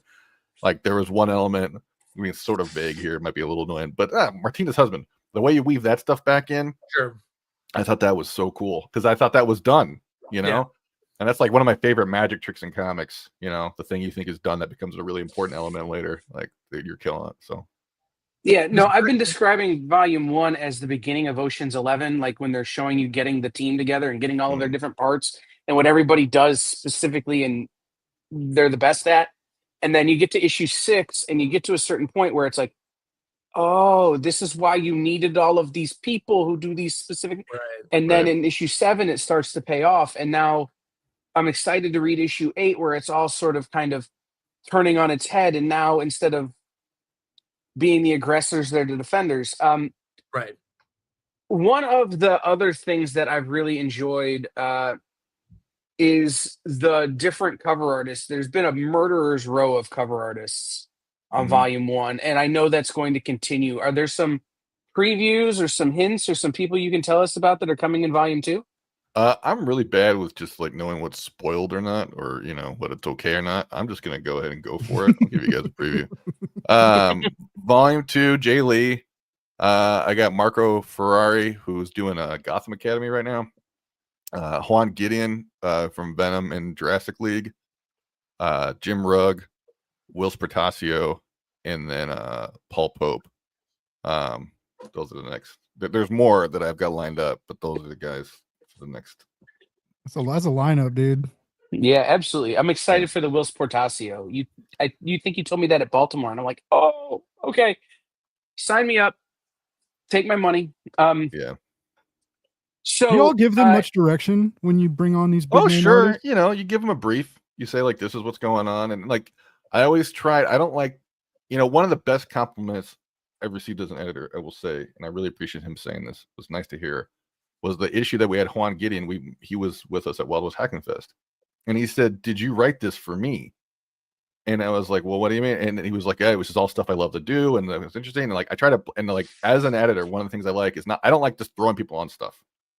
I like to have it's like the lineup may sound pretty wild, but it's a wild book, and they all cover certain things. Like there's an element. How should I put this? There's an element of lulls that also involves like different art styles. And I was like, who could kill at that? And that was like Jim Rugg. Jim Rugg would be great at it. So I got Jim Rugg for that. The issue that Willis is drawing is a very action oriented issue. It's very, it is sort of, there's a lot going on. And I was like, he's one of the best action artists the last decade. I mean, like 30, 40 years. Paul Pope's issue was like, had Western elements and futuristic elements. He's the guy. It's very methodical for me. I don't like to just throw, like we have a potential, it's not locked in, but we have a potential guest artist coming up and she's amazing. And it was like, I don't want to just throw her on something that's just totally random. Because she's an amazing artist, but also like, I want it to be fun for her. I want it to be awesome. Like the worst thing you could do is just throw an artist on not the worst thing, but you know what I mean? Like in this context, you could do is throw an artist on a story that there's not into. Even Mario and Ennio, like we broke down which story arcs they would do, and it was to their strengths. So yeah, it's it may seem random, but it's not. Or we have a guest artist coming up in a ways. I don't even know what month is that. That's like that's this time next year. And I had a very specific brief, and it wasn't a mission a lot of people could accomplish, but I was like, this guy, he's the one who could do this thing given all his interest in it, and he killed it. So pretty crazy issue. Yeah, it's pretty crazy, but I love it. I love figuring out complex problems, and that's what I do for this. So. Well, now for a year until that gets announced, I'm going to be trying to trap you into telling me who it is by asking leading questions and trying to guess. And if you say nothing, you're confirming me. I'm just giving you a hard time. So for those of you watching, I won't tell you who it is, but he did a killer run at DC not long ago, and I was like, oh man, he's a guy. So, and I will say this for the interior guest artists, I'm not just. I mean, I love new names. I love breaking in new names like Mario and Ennio. But like we've got some we had Juan, who's from Marvel and DC, and then that person is another DC artist. The other person I mentioned, I don't know. I don't want to jinx that one because it's not locked in, but it would be awesome. Right? Is it the one that was talked about in the meeting? You got to narrow that down. We're not going to narrow this down in this meeting. Okay, we're going away before we jinx it. Like we're going to knock on wood that it gets done. All of this kind of stuff, but because I wanted to mention for anybody who hasn't been paying attention. So the future is at a little bit of a unique price point. Every issue is $4.04, $4.04. Which, if you don't know what that means, I would like to come and visit your cave sometime, because everyone who's ever had an internet connection has had a 404 error at some point in their lives. But the trade, Volume 1 trade, is actually at a great price point as well in terms of making it accessible for people at $9.99. Yeah. What has gone into, and this is maybe a little bit inside baseball for some folks, but when you guys were talking about, again, the price of the trade, the price of the issues, was that a big conversation y'all had, or was this just something that kind of naturally fit? Well, we've got a killer team, both creative and in production. I mean, all elements of this. So I mentioned Jason Blanchard earlier. And he's not just a cybersecurity guy. He's I met him because he and Aaron Holland ran a comic shop in Florida, which I was working at Image Comics at the time, doing marketing and sales. So we got to know each other through that. And they were one of the most innovative stores, period. Like they built the whole like comic stores community thing. They really revolutionized throughout the 20, I guess it would have been the late 2000s. And then he worked at DC for a minute, and he worked at Diamond for a minute. He really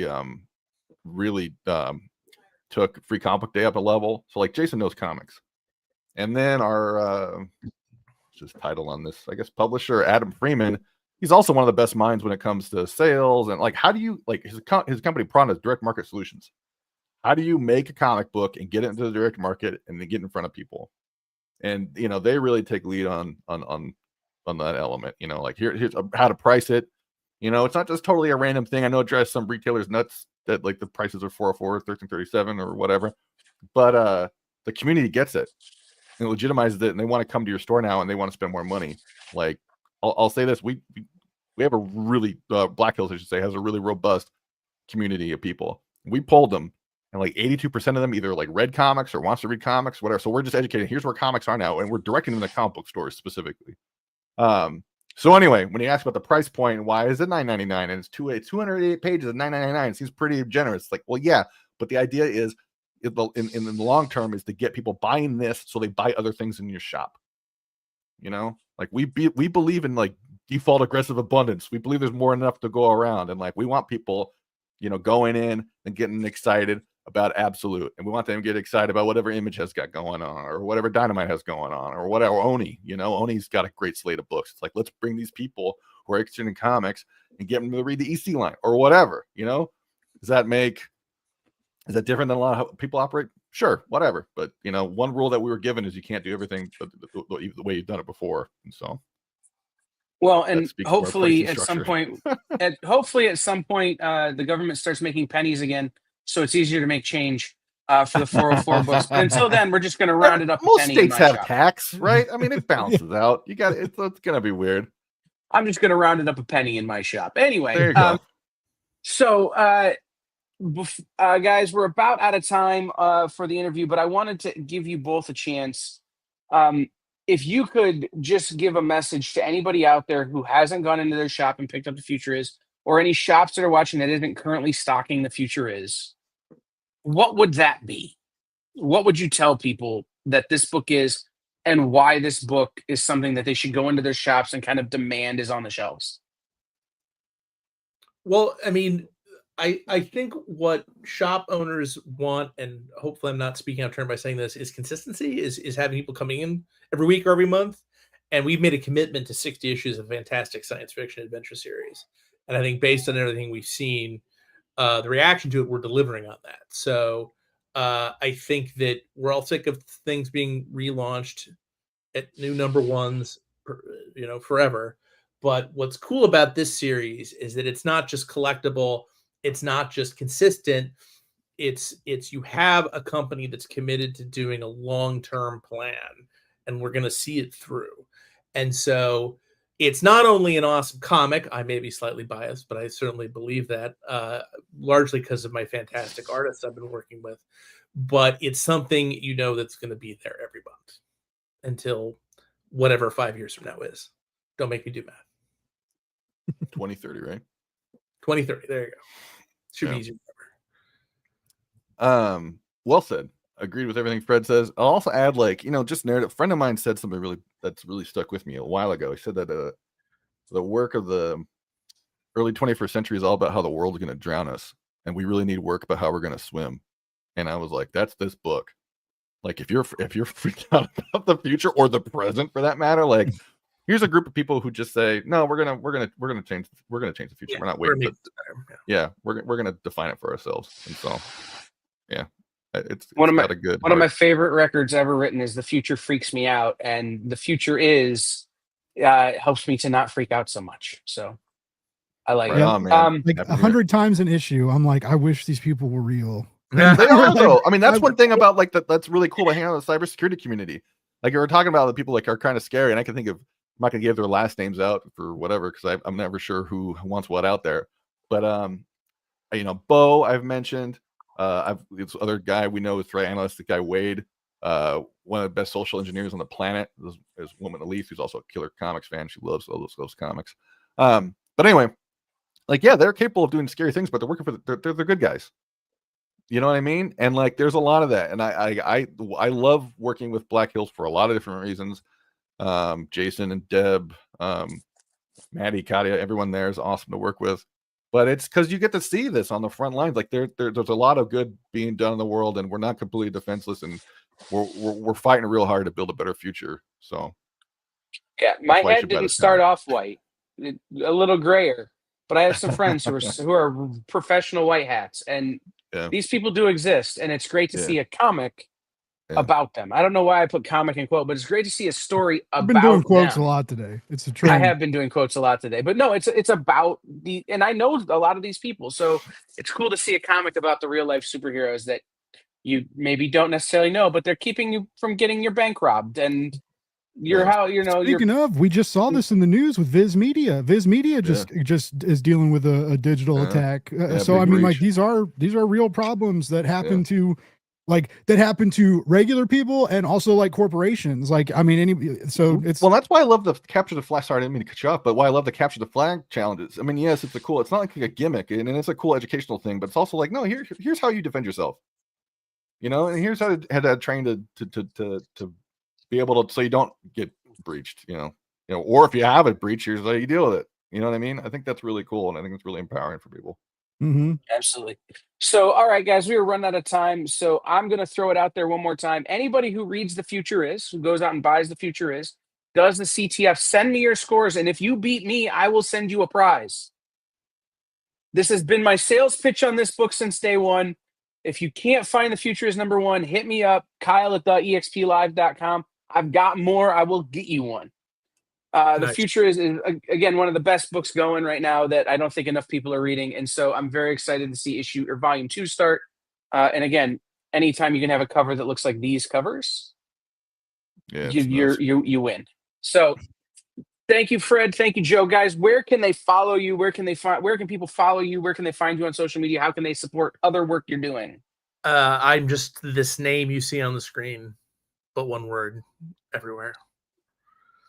Yeah, I'm Joe Keating on I think just Instagram, and like LinkedIn for professional purposes, but yeah, Instagram. comicsthemagazine.com. If you want to save the comic book industry with us, one magazine at a time, it's a place to go. So, and we're on all platforms at except X, because they shortened it. It's Comics the Mag on X, but it's Comics the Magazine on all other social media platforms. So. Nobody's on X. And then check out Recca. It's just hacker spelled backwards. Just Google it. It'll take you all the places you need to go to find out more about Recca. So thank you, Joe. Thank you, Fred. We will see you guys. Bye, guys. Pre-order this book. Later. Yes, go order the book. Don't make us get real jobs. Please. Absolutely. I didn't mean to take them off the screen, but I clicked the wrong button and then it happened. This is the kind of day I'm having. So we're going to talk about The Future Is a little bit more here in a second over on Lunar Distribution.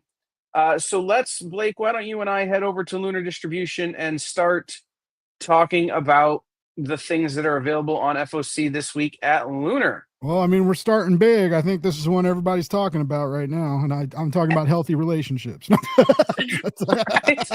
Right. Yeah, absolutely. The reimagining of the Joker and Absolute Batman has been one of those things that talk of the town.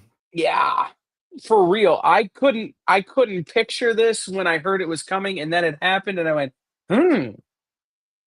you know what? That's a pretty good definition of the Absolute line in general. It's just like, I couldn't picture it when they were talking about it, but I'm with it. I'm rolling with all these punches and I'm having a good time. And I don't know, the Jock cover scares me. The Jock cover reminds me of Witches, him and Snyder's like Witches art, which is also a real good creepy comic. But yeah, if the covers, I know they say not to judge a book by the cover, but I say judge this one by its cover. I say we do. Absolutely. Absolute Green Lantern continues to be great, as does Absolute Wonder Woman. And Bengal, like doing some DC. I'm stoked about that. I love Bengal's art. Yeah, absolutely. That's exactly. And they keep bringing in names that I never thought I would see working for DC. To do things like this. We've got Action Comics is plowing forward almost to 1100.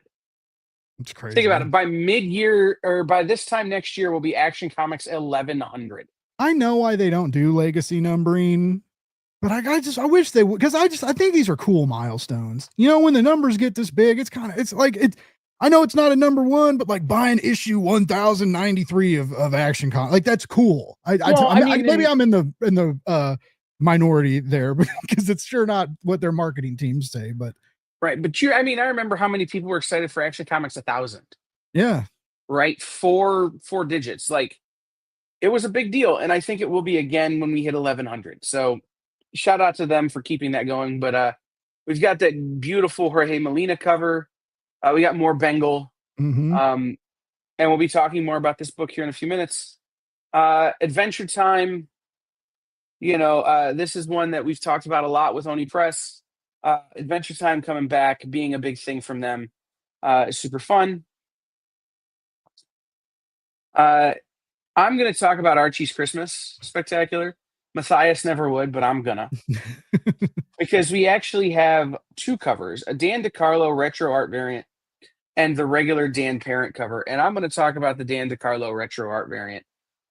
This is an original panel from one of the classic Archie stories that they've pulled out to be a cover. This does feature a brand new Archie story. And listen, Christmas with a jalopy is always a good idea. And especially if you can't figure out what to get Betty and or Veronica, because, well, dude, just pick one. I support word bubbles on covers too. I miss them. Absolutely, 100%. As long as they're good. I mean, if they're stupid, or unless they're good, stupid. You know what I mean? I 100% agree with you. Okay, Batman, new Batman, Matt Fraction Batman. With Jorge Jimenez art is going to a third printing, and we're getting some new covers again. Jorge Jimenez, the reprint of cover A, the original. We've got this Jorge Jimenez version of number 4. He's so good. Or sorry, then we have number 4 on FOC. I'm sorry, I got a little confused there because I'm like, wait, I don't recognize that cover. Oh, it's a new cover, dummy. Jimenez cover E, the bat belt is my favorite, I think. Oh, for sure. It's crazy. This is a super fun. Yeah. This is absolutely I would buy a poster of that, frame it, and hang it on my wall. In a heartbeat. It's so rad. So did you see the cover of Night Fight this week where Batman is basically holding a batleth? No. He's got basically a Klingon batleth. And it's like the batleth. Like I had a whole moment with it. My cover for number 4 is definitely this Jim Lee sort of graffiti style variant, which is super cool. Yeah. And David Aha's. I just saw that. That's sick. His minimalistic style is ridiculous. I didn't think he messed with Big 2 stuff much anymore. Not really, but for something like this, I think even David Aja would be like, I'm in. Detective Comics, we've got the trade paperbacks there. Gotham by Gaslight, compact edition. Compact. Y'all love them. Definitely check that out. Again, that's a great way to read Gotham by Gaslight. I think it may be the most appropriate way to read Gotham by Gaslight. Just throwing it out there. What's the purpose of that? Why the best way? Is it like, are the other versions like expensive? No, it's just like, it feels like Gotham by Gaslight feels small and compact and like a cozy Batman story. Yeah. Okay. Like in a way, and this feels like the right way to read it. In my opinion. I like that. Real quick, Brandon Montclair, Frank Marafino with various artists, but including this David Mack cover. This is an anthology that celebrates the anniversary of Ludwig von Beethoven, or Beethoven, if you say it correctly.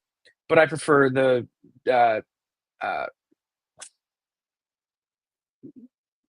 oh man, I'm gonna forget the name of the stupid movie that I love with Keanu Reeves and the other guy. Bill and Ted's Excellent Adventure. Bill and Ted, yes. where they call him Beef Oven. I forgot It's about- David Mack. I still haven't seen the third one, the newer one. I just remembered that they have a semi-new Bill and Ted. I never saw it. I'm a fake nerd. Not even that cool. Damn. I'm a fraud. Birds of Prey 28 is the end of Birds of Prey. Sad. This is the last issue of Birds of Prey. We're going to talk more about this in a minute, but I do like this chibi, Russian nesting dolls cover, and I do like this Legally Not Ice Cream Man cover. and Rian's cover is phenomenal too. I'll agree with Matthias, who's gone now, but he was hyping that. We've got Blue Falcon and Dynamite from Dynamite, Court, Children of the Round Table, which we had Tom Taylor on the show to talk about. Very, very fun concept there. You don't realize how many of these books come out every week, so you scroll through them like this. It's crazy. It's gnarly. Absolutely. Crownsville by Rodney Barnes has been really fun from Oni Press. And by really fun, I mean freaking terrifying. He's good at scaring people. Yeah, well, and especially because I've been there. Oh, okay. Is this part of their world? Is this part of the vampire world, or is this something? No. Crownsville is a mental institution in Maryland. Oh shit! That Rodney is telling a fictionalized story about the terrible things that actually happened at Crownsville. Oh, awesome! Okay. Yeah. It's like Shawshank Redemption if Shawshank Redemption was about torture. That's a full quote. They should put that on the back cover. Mark Silvestri is back on Darkness. Written by Mark Silvestri, art by Matt Banning, Sal Ragla, Jamie Livesey, Arif Prianto, and Ed Bennis. The original team is back on the Darkness, y'all. That's cool. And that David Mack cover is nuts. Oh, yeah. We're going to talk about that here in a minute as well. Night Fight. We just talked about that for a second. Again, it's Batman with his weird batleth. You can see it right there. Wow. The batleth. This book reminds me somewhat of Jimmy's Bastards meets Batman. If all the Robins ever were pissed off at Batman, what would happen? And that's kind of what happens here. Superman versus Captain Atom. So it's Superman versus not Superman from DCKO. It's a one shot with the cover by Jorge Corona. Written by Josh Williamson, because of course it is. Who else could write that story? Oh man, that's gonna be good. I love Josh. Excuse me. We got Wonder Woman versus Lobo, which is another one shot from this all fight month sort of run that they're doing. Death to Pachuco. This is one that we had Henry Brajas on the show to talk about Death to Pachuco. I read issues 1 and 2, and we're actually developing a show that is largely inspired by Death to Pachuco here on The Experience that hopefully will come out in the new year. Oh, wow. It's not specifically inspired by Death to Pachuco, but that's one of the things we'll be talking about on the show. So super fun to have that book still coming out. We've got the Detective Comics 66 facsimile. Jerry Robinson art, man. Jerry Robinson art. I kind of love that variant. It's true. Titan brings back new Doctor Who. The new Doctor Who series has been strange, but I like it. So we've got a new issue there. We've got these Disney animation wall calendars, which are super fun for Encanto and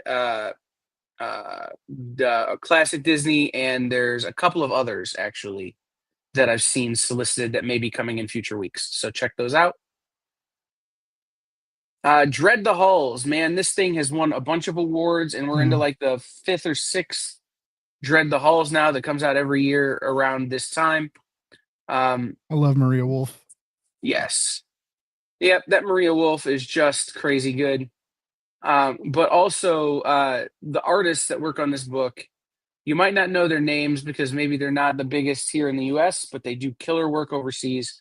and around the world. So make sure you check that out. You might find somebody you turn out to love.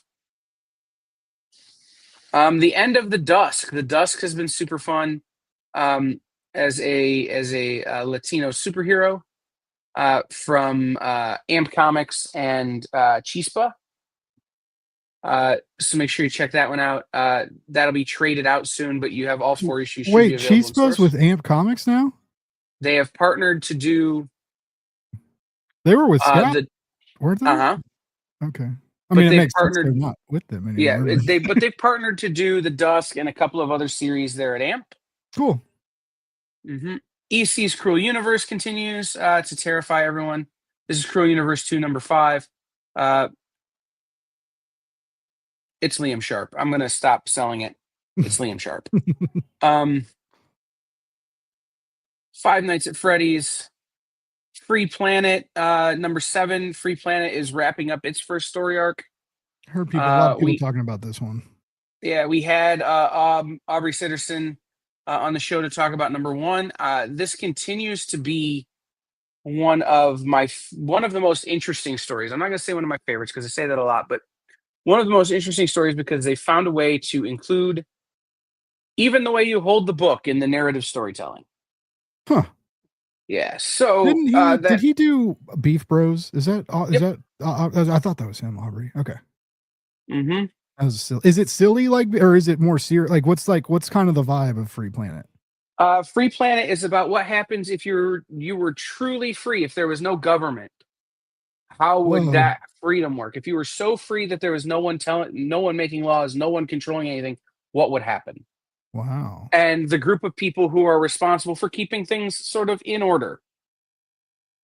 Okay, cool. So, yeah, very fun. But again, they figured out how to take even the way you hold the book and include that in the narrative storytelling. We just talked about The Future Is, but I did want to mention this. If you can order bundles of 10 through your shop. You get an extreme discount on the books to make it easier to order. So shops, if you're out there listening, you can just go ahead and order 10 and you get a massive discount off of your pricing. $1 each. So that you can, basically $1 each so that you can order more and find your ceiling. Gargoyles. I need to catch up with. I loved Gargoyles as a kid, and I haven't refinished like the whole rewatch yet, but like every now and then I hop on D+ and watch like a few episodes, which are so dark and intense. It's crazy. We watched that when we were kids. Anyway, I'm glad this is still going, and I need to catch up with it and be a good comic nerd. Right, and Gargoyles, again, written by Greg Weisman, who originally wrote all the Gargoyles cartoons. He's the guy. And every issue here also has a Jay Lee Jun Chung cover. Shock of shocks. Jay Lee and Jun Chung continue to do amazing work everywhere. We've got Geiger number 19. We talked about this last week. Geiger 18 FOC last week. Geiger 19 FOCs this week. Guys, I know.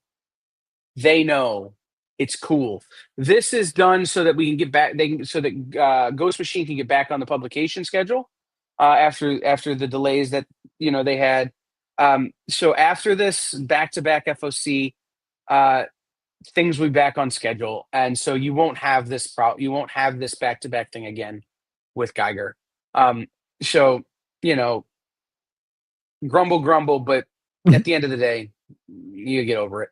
Ghost Machine's doing good books. Deal with it. Yeah, they're making good books. If occasionally they got things got to get a little what's the wrong hinky on the scheduling.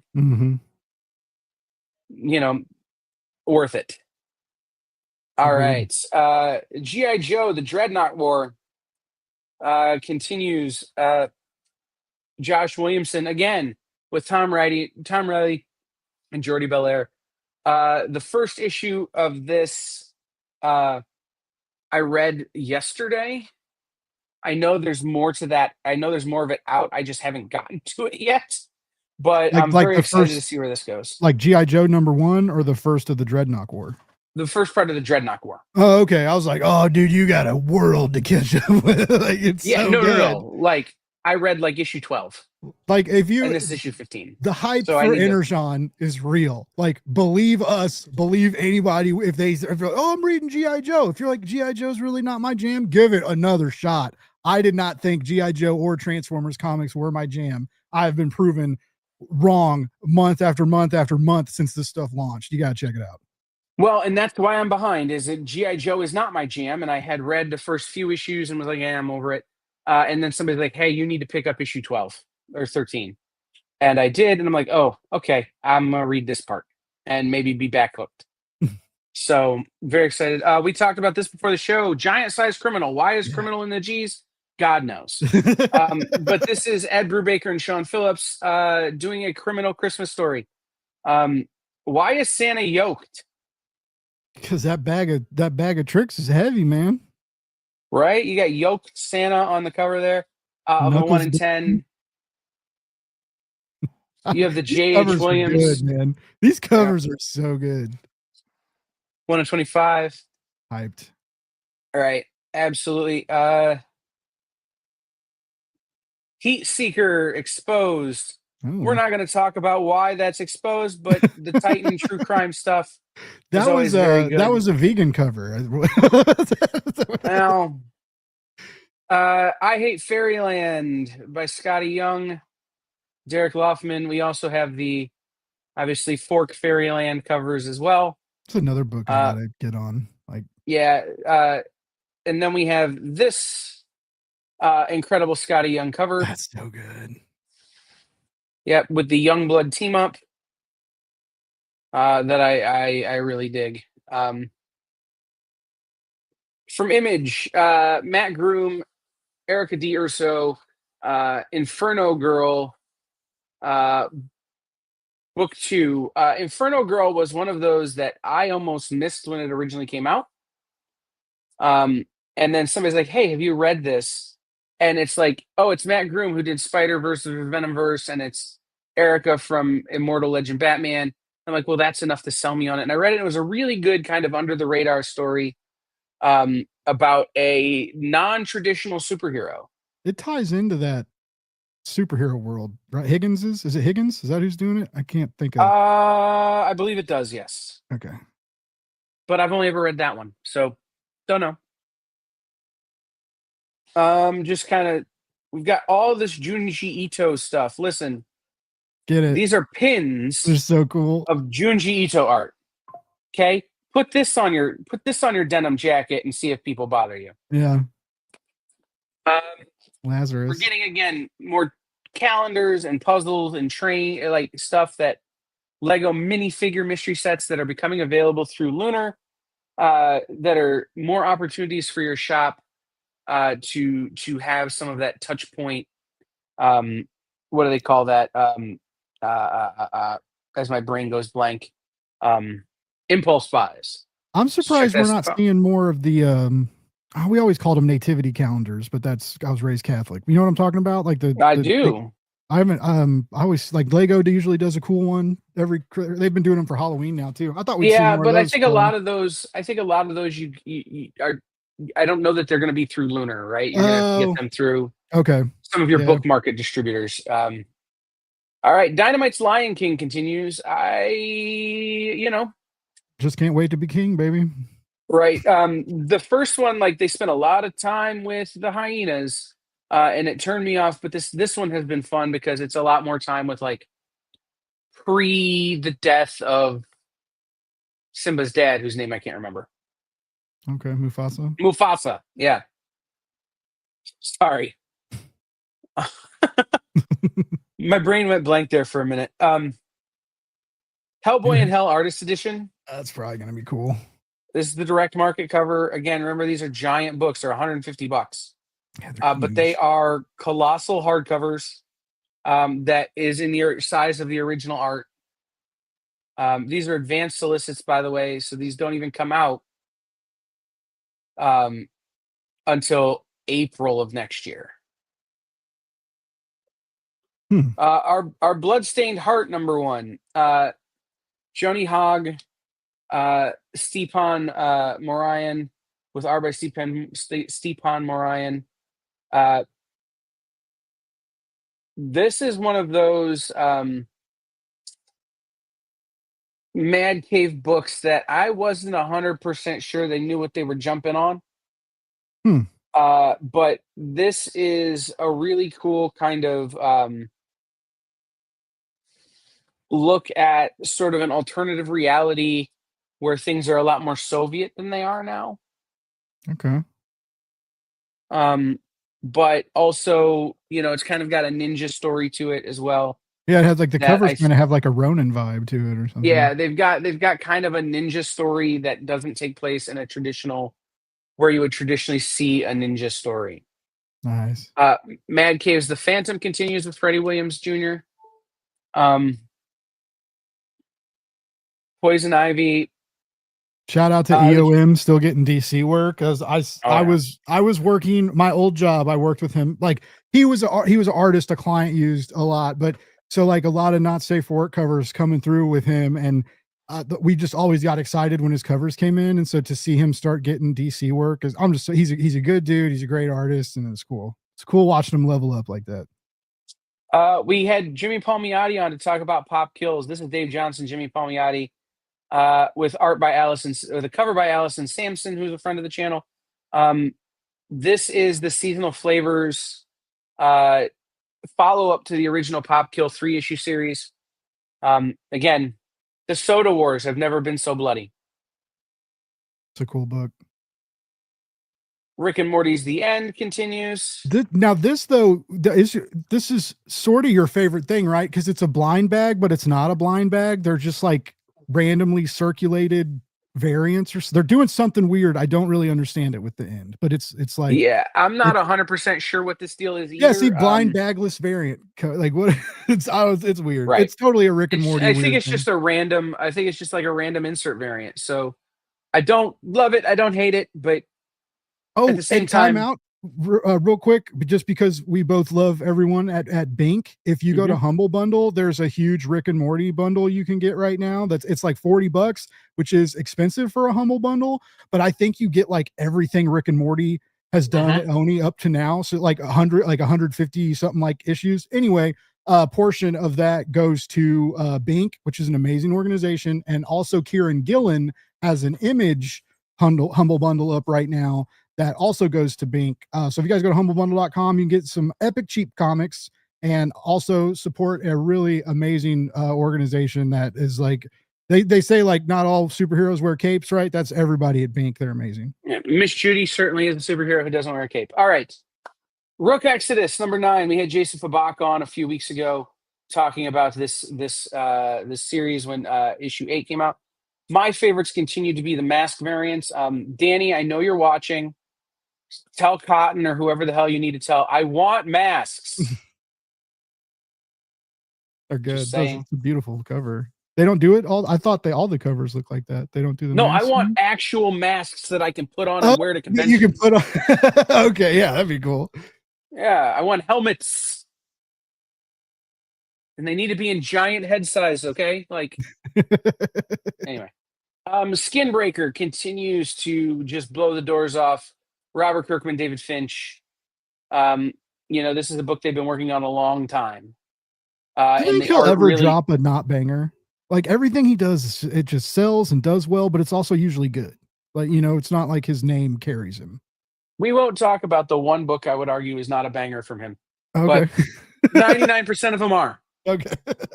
And again, this David Finch, I think, is why I even like this book better. You can tell by the art how long they've been working on it, how long they've been planning this, and now they're doing a Treasury edition. So now we have to go buy Treasury edition bags and boards to really see the David Finch art in the way it was meant to be played. Sonya Reborn continues. Again, not not my red Sonya, but still certainly a fun story. That Cedric cover though. It's true. Black Ritual, Book of Nyx number 7 of 7. This is the end of this story by Tom Healy, who is the EOC over at Todd McFarlane Productions. This book has been great since the beginning. The story of what has gone on with Nyx in the years between when we last saw Nyx and Spawn and when Nyx became the Queen of Hell has been super fun. And there are more stories to tell in this universe that I believe they intend to tell. Startling Tales of Santa Claus. So Image does 2 holiday specials? I think Image does about as many holiday specials as people want to do. That's fair. Okay. Because this is Benito Sereno with Doc Shaner, Emmett Graham, Anthony Clark, Siake. $10. So there's a bunch of, this is an anthology where it's all written by one artist or by one writer, 6 seasonal fantasy adventures. So, you know, fun holiday specials there. Postcards for the Miyazakis. You got a planner for Miyazaki. Like, again, guys, the Miyazaki stuff, the Studio Ghibli stuff continues to be super popular and will always be awesome. So lean into that as well. These are good Supergirl covers. I like that Megan Wang one. That's good. Yeah, no, for sure. Megan Wong. And I like the Todd Knock, but I'll be honest.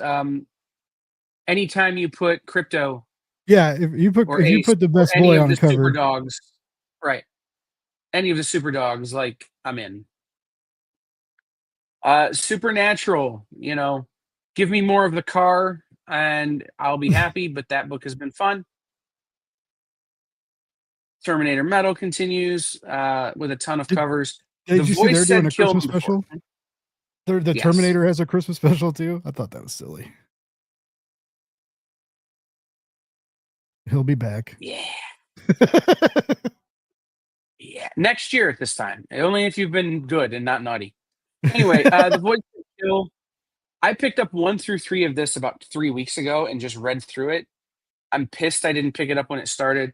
Vanessa Del Rey, who did the cover of this and is the artist, also did Exorcism at 1600 Pen. Ooh. Really great horror look. Really, really fun sort of psychological thriller there. Transformers, we already talked about it. We already talked about Energon and how Kirkman's crushing it. Mm-hmm. Transformers, man. Vampirella. Good collars on these Vampirella books. Or when she doesn't have collars, still good collars on all the Vampirella books this week. Witchblade. I can't say what I know, but maybe be watching Witchblade going forward. Oh. And that will do it from Lunar. I know we went faster than we normally go, but we're already over time on the show. And we still have to do the top 10. So, you know, you don't need to see that.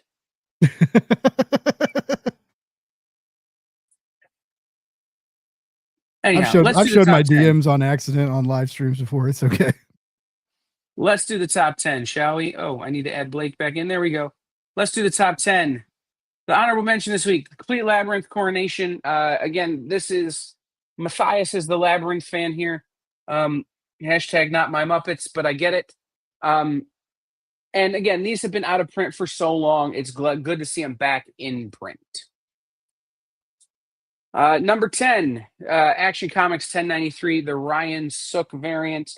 A lot of this just is about the interaction on the cover, like the Superman sort of atlasing the foreclosure notice, because Ma and Pa Kent are totally in Field of Dreams at this point. If you build it, Superman will come, probably. Birds of Prey 26. This is the D cover by Rian Gonzalez. This is like the celebration of the last issue of Birds of Prey. Too soon. Too soon. Well, hopefully it will be back. Yeah. And hopefully Rian Gonzalez will keep doing like the Paper Girls variants, some of that stuff that they've been doing that have been so well loved.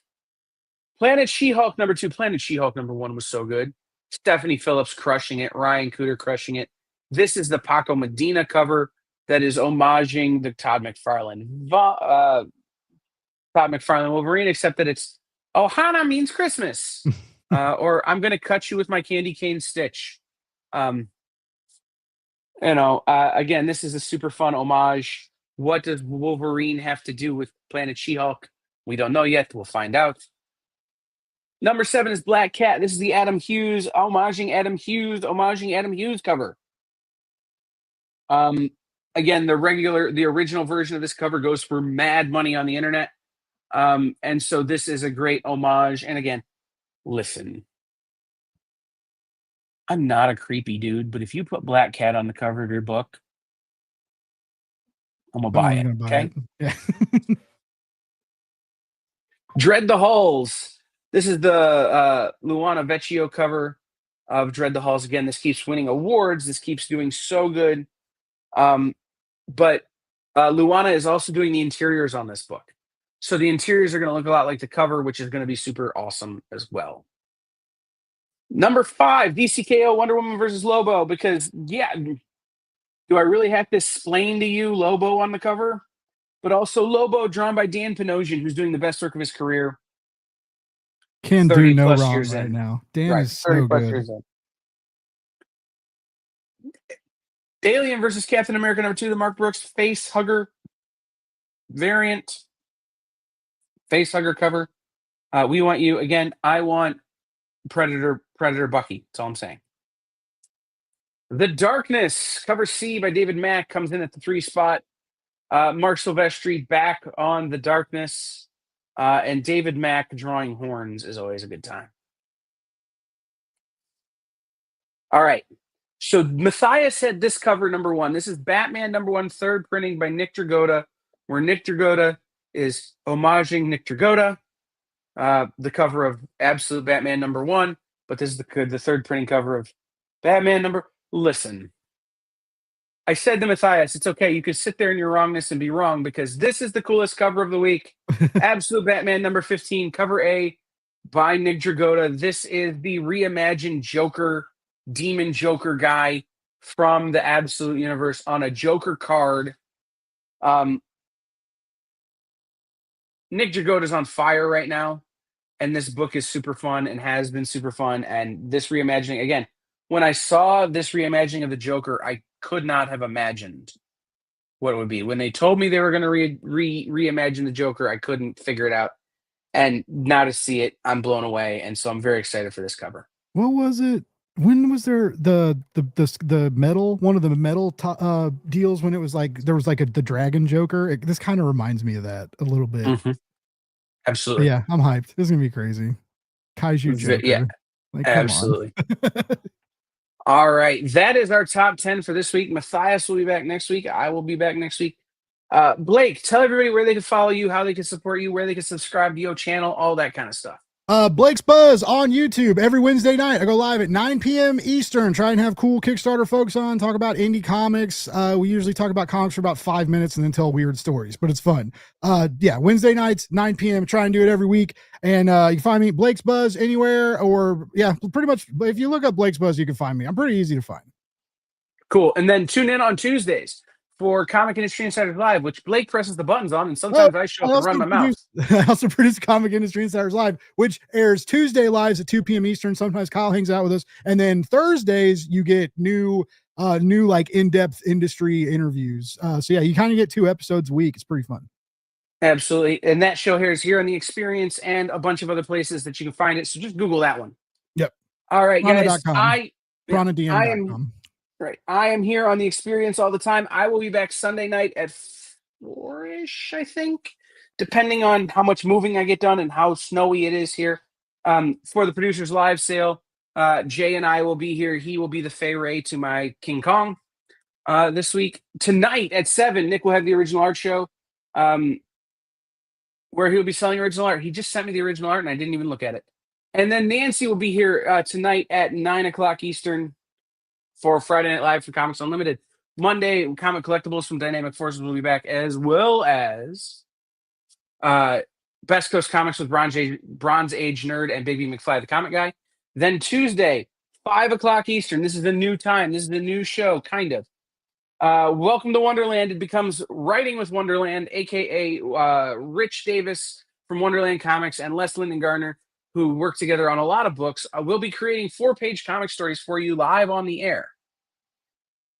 Then at 7, we go into our 3-hour new comic block with Miss Jen, where we'll have Minute to Skim It, and then tomorrow's Comics Tuesday here on The Experience, where you will have an opportunity to buy or pre-order the books that come out on Wednesday on Tuesday night.